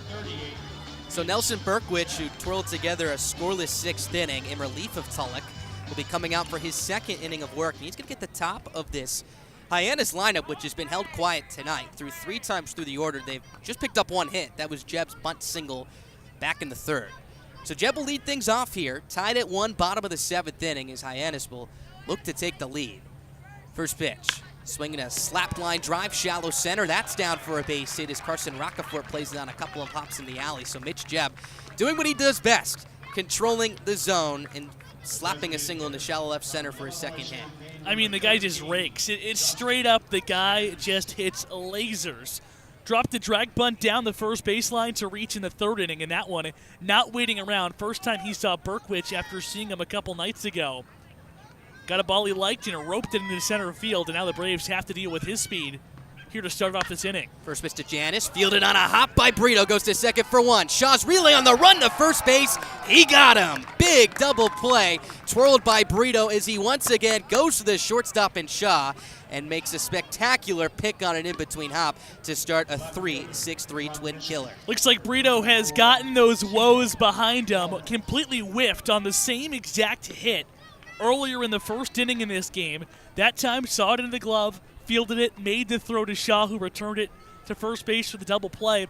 Initially, he was really close to the first base bag. I was thinking he could have gone with the tag and then yell out tag and put the physical tag on the base runner. But a really good 3-6-3 double play turn there by the Braves first baseman. Here's Tito Flores. First pitch is in there for a strike with a heater, 0-1. And we saw the progression of that play develop in front of our own eyes, Calvin. Of course, the E3 back in the 2nd inning, almost turned a 3-6-3 twin killer in the 6th, and it got his opportunity there to eliminate the leadoff single. 1-0 to make that the 0-1 to Jeb is slashed fouled on the right field side and out of play. Count moves to 0-2. So after a first pitch single to Jeb, you have your fastest guy on first base. Then Janis bounces into a double play, and quickly 2 are gone, and now 2 strikes to the batter Flores. Berkwich can get out of this inning in a jiffy. 0-2. Popped up right over our heads well on play.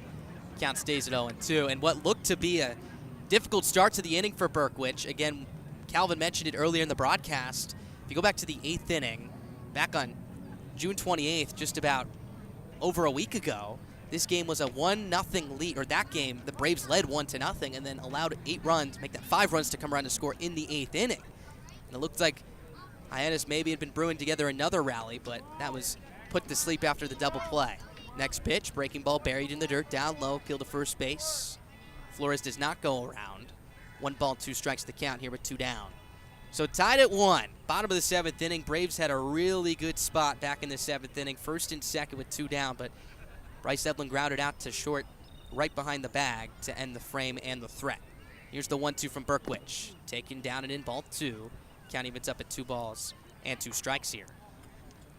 So Braves still looking for their first hit with runners in scoring position. And you could say the same about the Harbor Hawks tonight. Flores stares at the blonde barrel of his bat as he digs back into the right-hander's batter's box. Berkwich already set with his glove in front of the face on his first base side of the rubber. 2-2. Tap foul third base side. A nice tap by the on-deck hitter in Shanuel, who lunged well up to his left, and I think he was playing a little fungo golf right there. I was thinking he was playing some fencing. The way he lunged. It's a good play right there. That ball. It's a good play right there. Shout out to Notre Dame, the 2022 ACC fencing champions. Wow. That's a good one to pull out of the back pocket right there. 2-2 from Berkwich. Swinging a broken back, ground ball past the mound. Shortstop and shot, charges, bare hands, throws on the run. He got him. Late call by the first base umpire, but Brito holds on as that will end the inning. The defensive clinic continues for the Braves tonight as Matt Shaw has been all over the scorebook this evening. A barehanded play to set down the side in order. That sends us to the top of the 8th, tied at 1 here at McKeon Park. All right, here we go. First. The Bourne Braves will be holding youth clinics this summer. They're for boys and girls ages 5 to 12, plus we'll offer 1 week of clinics for ages 12 to 15. For more information, visit the 50/50 table near the concession stand or visit our website at bournebraves.org. Win or lose, there's always a Brave that sticks out on the field. Head over to our YouTube channel by searching the Bourne Braves or head to @BourneBraves on Twitter and catch the post-game interview every night with a player of the game on game night with me, Ethan Frank. And as always, you have a say on who gets to chat with me. Tweet at us @BourneBraves and use the hashtag Player of the Game to submit your pick for the POG.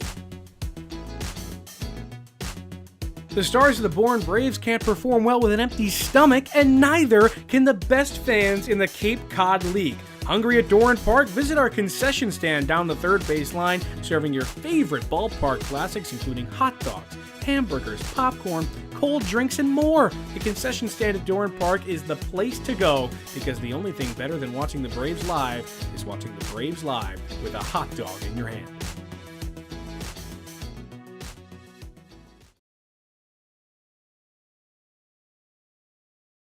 Grab your hot dog and your lawn chair. This is Bourne Braves Baseball.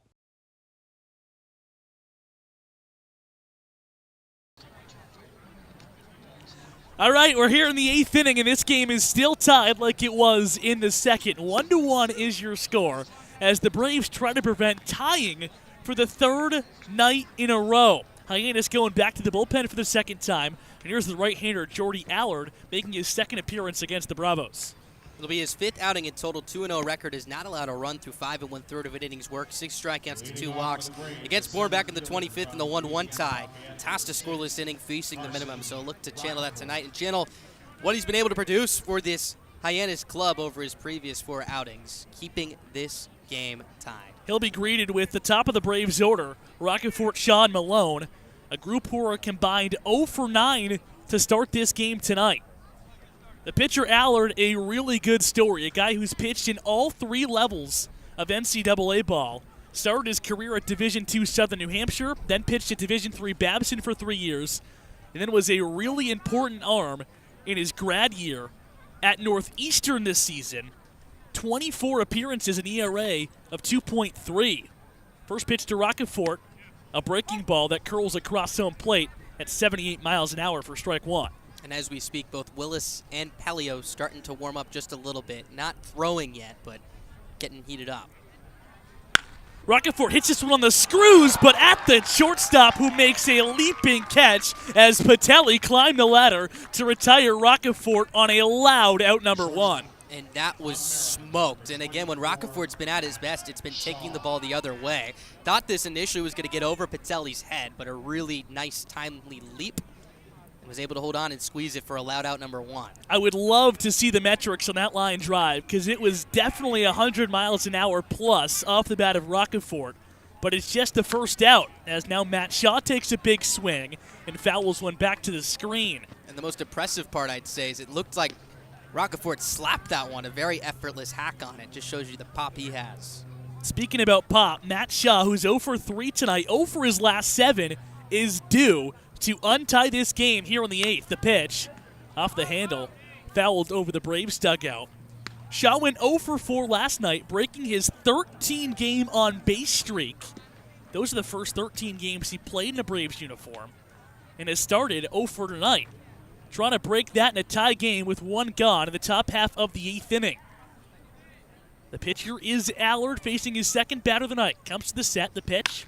Hit in the left side, going deep in the hole, fielding with the backhand is Patelli. His throw across the diamond is in time. Samuel kept the toe on the bag, and that is another smooth play by the shortstop in Patelli to retire Shaw for the second out here in the 8th. And when Patelli set his feet right there to make that throw, I thought there was no chance to get Shaw, who runs incredibly well, but he showed off a lot of arm strength right there, and Shaw trying to do his best job convincing the first base umpire that he was safe, of course making the safe sign as he sprawled across the bag, but to no avail. 2 quick outs. So 2 hard-hit balls yields 2 outs for the Braves here in the 8th, and Allard drops in a first-pitch curveball to Brennan Malone, the Braves' number 3 hitter.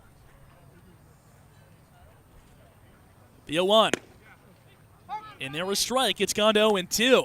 Allard is working incredibly fast right now, which has been a theme tonight for every Hyannis pitcher. But not only that, throwing strikes very efficiently as well. His 0-2 pitch is hit off the end of the bat to guess who? Patelli. The shortstop makes the easy throw across the plate, across the diamond, I should say, to retire the side in a flash here in the 8th. Dominic Patelli makes all 3 outs for his pitcher Allard, and we're going to the home half of inning number 8, still tied 1-1 on the Bourne Braves Radio Network. You know what Pete Alonso, Kevin Youkilis, and Lou Merloni all have in common? Go ahead, take a guess. Yeah, that's right. They're all former Bourne Braves. The list of famous Bravo alumni is lengthy and it's growing fast. Take 2021 Major League Baseball first overall pick Henry Davis, for example. He was on the Cape just 3 summers ago, back in 2019. So make sure you don't miss out on watching the future stars of tomorrow today. Admission to all games at Doran Park and around the Cape Cod League is free. For the full Braves schedule, head to the Bravos team website, bournebraves.org. Did you know it takes $150,000 to field the Braves every summer? We are a non-profit, all-volunteer organization that relies solely on the donations of private citizens and local businesses. The Bourne Braves are a 501c organization, and all donations are tax deductible. You can donate today online at bournebraves.org. 1-1 is still your score as we play in the home half of the 8th inning in what's been a fast play to this point in the night. 1-1 is still the tally. That was the score after 2 innings. Berkwich back out there for his 3rd inning of work and drops in a slider to Nolan Samuel, as Berkwich will face 4, 5, 6 in the Hyannis order here in the 8th. Tulloch started this game, went 5 strong innings, allowing just the single run. Berkwich just came in after him, and now is ahead of Samuel 0-2 after he swings through a fastball at the letters. And here we go, Calvin. We're cruising. 2 hours, 15 minutes already in the bottom of the 8th. 0-2 pitch misses down below the zone. This game has gone really, really fast. Once again, a game that will not go extra innings. Braves trying to prevent tying their 3rd game in a row. Here's the 1-2. Fouled back. Bravos tied Wareham 2-2 on Sunday. Tied Wareham 2-2 on Monday. An off day yesterday, so they tied the entire league 0-0. And then tied here in the 8th, 1-1 against Hyannis. Here's the 1-2. Hit on the screws, but right at the left fielder Malone, who makes the glove catch in front of his face for the first out. And a nice play by Malone. Remember, he's not an outfielder by trade. This one was hit right at him, which is some of the most difficult plays to make because of lack of depth. And this one had a lot of late slice on it as well, of course, coming off the bat of the left-handed hitting Shanuel. Made it look easy out there, however. Talked to Mac Friday before the game, said he's not fazed by it. Looked very smooth right there. So one is gone for Cole McConnell. He looks at a first pitch fastball across the knees for strike 1. And you can add McConnell, Max, to a distinguished list He's ripped his pants. Oh, no. The counter continues. What are we on now? Too many. Too many victims as the count goes to 1-1. The pitch misses down in the dirt. I'm trying to think about when he could have cut them. They didn't come into the game that way, obviously. Had to be back in the first inning. That was the only time he reached. Lifts this one into shallow center field. The shortstop Shaw going back, waving off the left fielder Malone, and he makes the catch by his shoulder for the second out of this inning. And over the last couple of half innings, both on the Braves side of the top of the 8th and here in the bottom of the 8th, both sides being really aggressive and have been able to get something going. But a lot of hard contact. We saw Rocafort line out to short, and then we see Shanuel line out to left. A couple of good plays, a couple of defenders located well, and here we are, cruising through these first 5 outs. We're an out away from the 9th inning, still tied 1-1. The batter is Campbell, who watches the first pitch fastball miss away. In his first start against his former team, Jacob Campbell 0 for 2, did take ball 4 in the 6th. Here's the 1-0. This is lifted into center field fairly deep. Going back is Rocafort, but he's there, and he makes the one-handed catch in front of the 379 sign in dead center field to retire the side, and you guessed it, a hurry here in the bottom of the 8th. Just like that, 8 innings down here at McKeon Park. We're going to the 9th, tied once again, 1-1. The Bourne Braves Radio Network. Feeling lucky? Head over to the 50-50 table at Doran Park and play everyone's favorite ballpark game of chance. A different list of prizes are available every home game, and of course, half the pot is always up for grabs. Take it from me, my family played the 50-50 last season and won a gift certificate to a local ice cream shop, and I can tell you firsthand it was delicious. Check out the list of prizes over at the 50-50 table next to the concession stand and play the 50-50 today, because I'm sure there's a prize for you. For the first time since 2019, the Cape Cod League All-Star Game is back. On Saturday, July 23rd at 6:45, the best players on Cape will come together in Wareham and duke it out in an East Division versus West Division clash. In 2021, the Braves had a league-leading 9 All-Stars, but they weren't able to shine in the mid-season showcase. But now the game is back, and it will include your favorite Braves stars, as well as the best talent from around the Cape. Hey, this is Ty Cummings, Braves pitcher from Campbell University, and this is Bourne Braves Baseball. 1-1 is our score as we play in the top half of the 9th inning. This is the last shot for the Braves to get a run and to prevent tying for the 3rd straight game and the Cape Cod leading 6th time this season. Allard back for his 2nd inning of work after a 1-2-3 8th inning, albeit not allowing a ton of loud contact. He'll face 3, instead 4, 5, 6. The power bats in the Braves order. Brito, Slight, and Hensler to try to keep this game tied for Hyannis to walk it off in the home half of the 9th. Well, I'll tell you what, first of all, those double negatives really get me. But you got a good part of the lineup coming here to get to Allard right now. You got Brito and Slight to lead things off. Brito has 2 hits tonight. Slight has been the hottest hitter in this ball club and one of the hottest hitters in the league. And you have one last shot, 3 outs to work with here. And again, you do not want to leave with your 3rd consecutive tie. Here we go, underway in the 9th inning, the first pitch. Fastball by Brito at 87 miles an hour for strike 1. And he was on that heater right there, middle third of the plate, took a good rip at it. Brito's look good tonight, 2 for 3, 2 very hard-hit singles through the left side of the infield. The 0-1. In the dirt, off the brick right in front of us, it's gone even to 1-1. Would you have made that play without the brick? I would have made that play. I can assure you every single time. I think an in-between hop was coming for you. Would have been a little difficult. Wouldn't have mattered. 1-1 is the count. 1-1 is the score. Nobody gone. Top 9. The pitch. Skied, but in the infield, a major league pop-up. The shortstop Patelli is there. Waits under it, reads his favorite book, and makes a one-handed catch for the first out of this inning. So that's now 4 in a row retired by Allard. And that's a big out, getting Slight. You do not, or I should say getting Brito. You do not want to face Slight with a runner on base.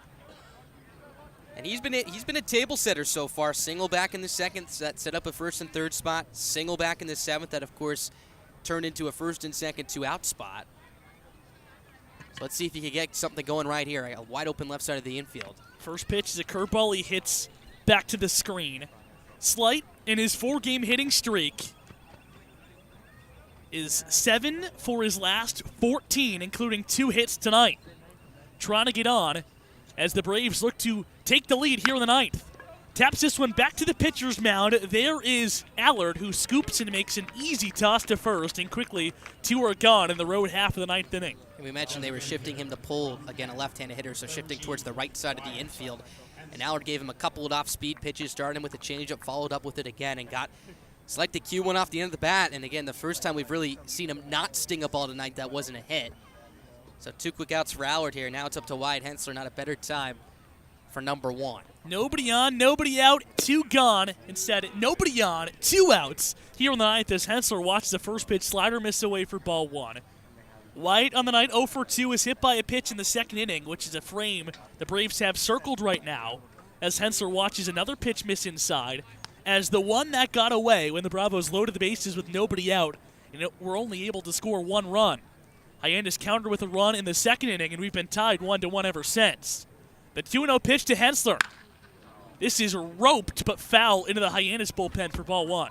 That was an 88-mile-an-hour heater over the heart of the plate right there, and he got a real good piece of it. Just well out in front, hooking it foul. And now we'll see if Allard, who went with the changeup to slight a couple of times, goes with it to Hensler here. The 2-1. Across the plate and a slider, it's even at 2-2. And that's a really good pitch. And knowing that Hensler was out in front of that one, going with a pitch that's running away from him, because if he swings at that, it's a pitch that induces a rollover and a ground ball and potentially soft contact. Hensler looking to keep the night alive for the Braves as it's tied 1-1 in the top of the ninth inning. 2-2 pitch coming from Allard. Swing and a miss. He got him on a slider in the dirt. Strike 3. So you've heard this story before. We're going to the bottom of the ninth inning. The Braves cannot win it, but they can tie it. Bravos look to salvage their 6th tie of the season and get a point out of this game when we come back on the Born Braves Radio Network. The Born Braves organization is looking for families willing to host 1 or 2 players for the Cape League season. It generally runs from the first week in June to early August, and the bond between many host families and their players extend beyond the summer and form lifelong friendships. If you are interested in learning more about this opportunity, visit bornbraves.org. Braves fans living on the Cape far from Doran Park? Too far of a drive to make the trip west on any given night? Well, don't worry, because the Braves are coming to you. The Bravos' full slate of games includes trips to all East destinations, including Orleans, Chatham, Brewster, Harwich, and Yarmouth, as well as West Division road trips to Cotuit, Hyannis, down south to Falmouth, and off Cape to Wareham. So wherever you are located on Cape Cod, the Braves will be in your area and are a can't-miss family fun activity. To see the Bravos' full schedule, head over to our website, bornbraves.org, and come join the fun. This one is going down to the wire. Now back to Born Braves baseball. And here we go again. We're in the bottom of the ninth inning, tied at 1-1. The Braves, who lead the league with 5 ties on the season, look to get their 6th tonight and salvage a point, as Hyannis, the home team, will bat for the final time in this game. And they send up a pinch hitter in the scrappy hitting middle infielder in Ricky Nishida. And he's taking his time up there. Berkwich already set as he does his routine. Nishida, 5'6" tall. Here's the first pitch. Hits it, falling fast into left field. Coming on is Malone, and he drops it off his glove. A fair ball. Nishida cruises into second, and Hyannis has the winning run on second base with nobody out in the inning. Malone dropped a gimme pop-up down the left field line, and on an error, Hyannis has an opportunity to win this ball game with a base hit into the outfield. And this was one that was slicing on Malone right here. We mentioned that he's not familiar with being in the outfield, and Nishida slicing this one down the left field line. He unfortunately touched it in fair territory as it glanced off the edge of his glove and allowed Nishida to get in the second base. They'll rule that an E7, the 3rd error tonight from this Braves defense. The first Braves run allowed was unearned. Here's the pitch to Patelli. He squares to bunt but pulls back and watches ball 1 miss below the zone. The run in the second inning was scored on a Chris Brito error as he looked to turn a double play, but missed the ground ball entirely as it rolled into right field. Willis warming up the bullpen as we speak. Here's the 1-0. Bunt got down this time, but foul. The count will go to 1-1. And that third base dugout full of Harbor Hawks, everyone on the railing, incredibly loud. You could hear the loudest cheer of the night when Nishida picked up that double, and you could feel the momentum twirling towards them. Hyannis is the hottest team in the Cape right now, bar none. 8-1-3 coming into play tonight in their last 12 games. Look for a win in the most fun of ways tonight, as it's a 1-1 game in the bottom of the 9th inning. Nobody out in the winning run, and Ricky Nishida leading off of second base. Here's the 1-1 coming to Patelli, squaring again, pulling back. And a pitch just misses below the zone. It goes to 2-1. And the third baseman Pack playing in for the bag at a 45-degree angle, ready for a potential stolen bag. Attempt at least of Nishida, but also in ready for that bunt. Not a close spot right there. A good take from Patelli. That one was just a little bit down and in. Let's see if the bunt is still on. The 2-1 pitch coming from Berkwich. It is, but he pulls back, and it's another ball. The count's gone to 3-1. The batter in Patelli doesn't matter. His run means nothing to this game, so a walk isn't the worst thing in the world. It sets up a force play at every base. The 3-1 coming to the Miami shortstop and the Hyannis 8-hitter. Berkwich from the belt, he sets, now kicks and fires, swinging away. Patelli takes a massive hack on a fastball at the letters for strike 2. And not to get too far ahead of ourselves, but if Patelli is put on right here, Matolia, the 9 hitters, more than likely bunting to try and set up a second and third spot for Mitch Jebb, who's in the hole. Berkwich's focus is on Patelli. The full count pitch coming. Here it is. Spoiled foul. You mentioned the noise in that third base dugout. The bullpen for Hyannis has emptied, so it's the entire bullpen and the dugout all up against the fence over on that third base side. Looking for some more magic in the 9th inning. Hyannis rallied from behind and tied YD in the 9th a night ago. Looking to do the same here against the Braves. The 3-2 pitch coming. Nishida's off for third base. The pitch is rolled foul first base side, but that was a gutsy steal, especially with the right-handed batter's box open and a throwing lane for Tomas Frick. He got a really good jump right there, and again, if Patelli doesn't spoil this foul, I don't even know if there's a chance for Frick to throw him out right there. Got a shuffling, aggressive secondary, timed it perfectly, delivery from Berkwich.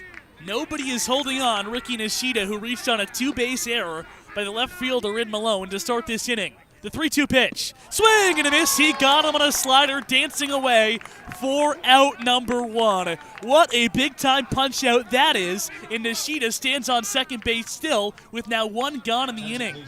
And that was a fantastic sweeping slider well out of the zone right there. And to think that he came up bunting in this opportunity, the fact that you keep Nishida at second base is monumental, is now that sets up a spot here with 1 down for the pinch hitter and Rocco Pepe. Pepe, the Long Beach State product, trying to win this game for Hyannis. The winning run is on second base in Nishida, who started this inning on a 2-base error by the left fielder Brennan Malone, who's playing in left field. A very different spot than his natural position at third base. And Pepe, 1 for his last 16, hitting a $170 coming into the night, so a guy who's struggling, looking for a big knock. First pitch he sees from Berkwich. Fastball in on the hands, fouled away right in front of us. Heroes were on the first base side of home plate. Very indecisive swing decision right there. A fastball 89 up and in. Almost handcuffed him as he took a 3/4 hack on it, fouling it back. Sets him up for that back foot slider later in the AB. Palio still working in the Braves bullpen, but Berkwich looking to wiggle his way out of the jam and prevent losing a game where both of the opponents' runs were unearned. Here's the 0-1 coming to Pepe. Fouled back again. He's climbed ahead of another Harbor Hawk 0-2. And that was a really good pitch. You could see Tomas Frick, the catcher, afterwards pumping his glove out in the direction of the pitcher and Berkwich as he hit his spot. And if Berkwich can get Pepe right here, you face Jebb with 2 outs, but that, of course, is so much better than having him on with a couple runners on and just 1 down. Berkwich rallied to strike out Patelli. Here's his 0-2 coming to the pinch hitter Pepe. From the belt, he winds and deals. The pitch, swing and a miss. He got him on a fastball. Strike 3 on back-to-back batters. Back-to-back big-time Ks for Nelson Berkwich. And now, with the best hitter in this Hyannis lineup and Miss Jeb coming to home plate, do you at least debate putting him on with the runner on second base meaning everything and the batter in Jeb's run meaning absolutely nothing? Absolutely. It looks like they're going to let him hit right here. But again, you have Janice on deck, who's 0 for 4 tonight. Jeb has put the ball in play and picked up hits twice this evening so far. A guy who controls the bat in the strike zone incredibly well. But this is lefty on lefty right here. But in many cases, I think you almost throw that out the window because Jeb is the best hitter in this lineup. Nishida, another big off a second. He is going. The throwdown will not be made. Nishida slides in safely to feet first slide. The pitch is called a strike on a slider across home plate. But the winning run for Hyannis is just 90 feet away. And the best batter in their lineup, Miss Jeb, who's already 2 for 4 tonight with a rocket single off of Nelson Berkwich, is the batter. Can the Braves wiggle their way out of this jam and salvage a point out of this game tonight? The 0-1. Down and away, 1-1. And you have the luxury of being able to pitch around him right here. Again, he's a guy who doesn't chase much. We mentioned the 6% strikeout rate and 262 plate appearances. Really close pitch, but it's outside of the zone. The count has gone to 2-1. That's a pitch you would have loved to have right there. When you're facing a guy like Jeb, you've got to be able to nibble at the corners, and that was a perfect spot, maybe just an inch or two off the outside edge of the plate. Jeb will most certainly put it in play. This guy does not strike out, just 9 this season for MSU. Takes a rip and a miss, and the count has gone to 2-2. He got a fastball and jumped out of his shoes right there, 88 miles an hour, inner third of the plate, just about thigh high, fouling it into the glove of Frick. Twos everywhere, 2-2 count, 2 gone in the bottom of the 9th inning. This game is tied 1-1. The winning run is just 90 feet away in a contest that will not go extra innings. The 2-2 coming to Berkwich. Here it is. Slap foul over the vacant Hyannis bullpen. And the count remains knotted up at 2. And a couple of fastballs right there that Jeb has taken a really good swing at. Remember, 2 pitches before that went with that slider that was just off the outside corner. Again, you're not going to get Jeb to chase. So your goal here is to throw him a pitch to induce some soft contact. Remember, he does run well, but that's really the most efficient way to get him out. 2 bases are open. Here to the Hyannis leadoff man who can win this game with an infield single. Here's the 2-2. Slap down to third base, caught by Peck at third, and this game will finish tied 1-1. How about the defensive effort from the natural shortstop John Peck at third base tonight? 3 different times he made web gems, and that one is quite possibly the best as it keeps this game tied as the game finishes in a tie, and the Braves eke out a point tonight at McKeon Park. Exhale.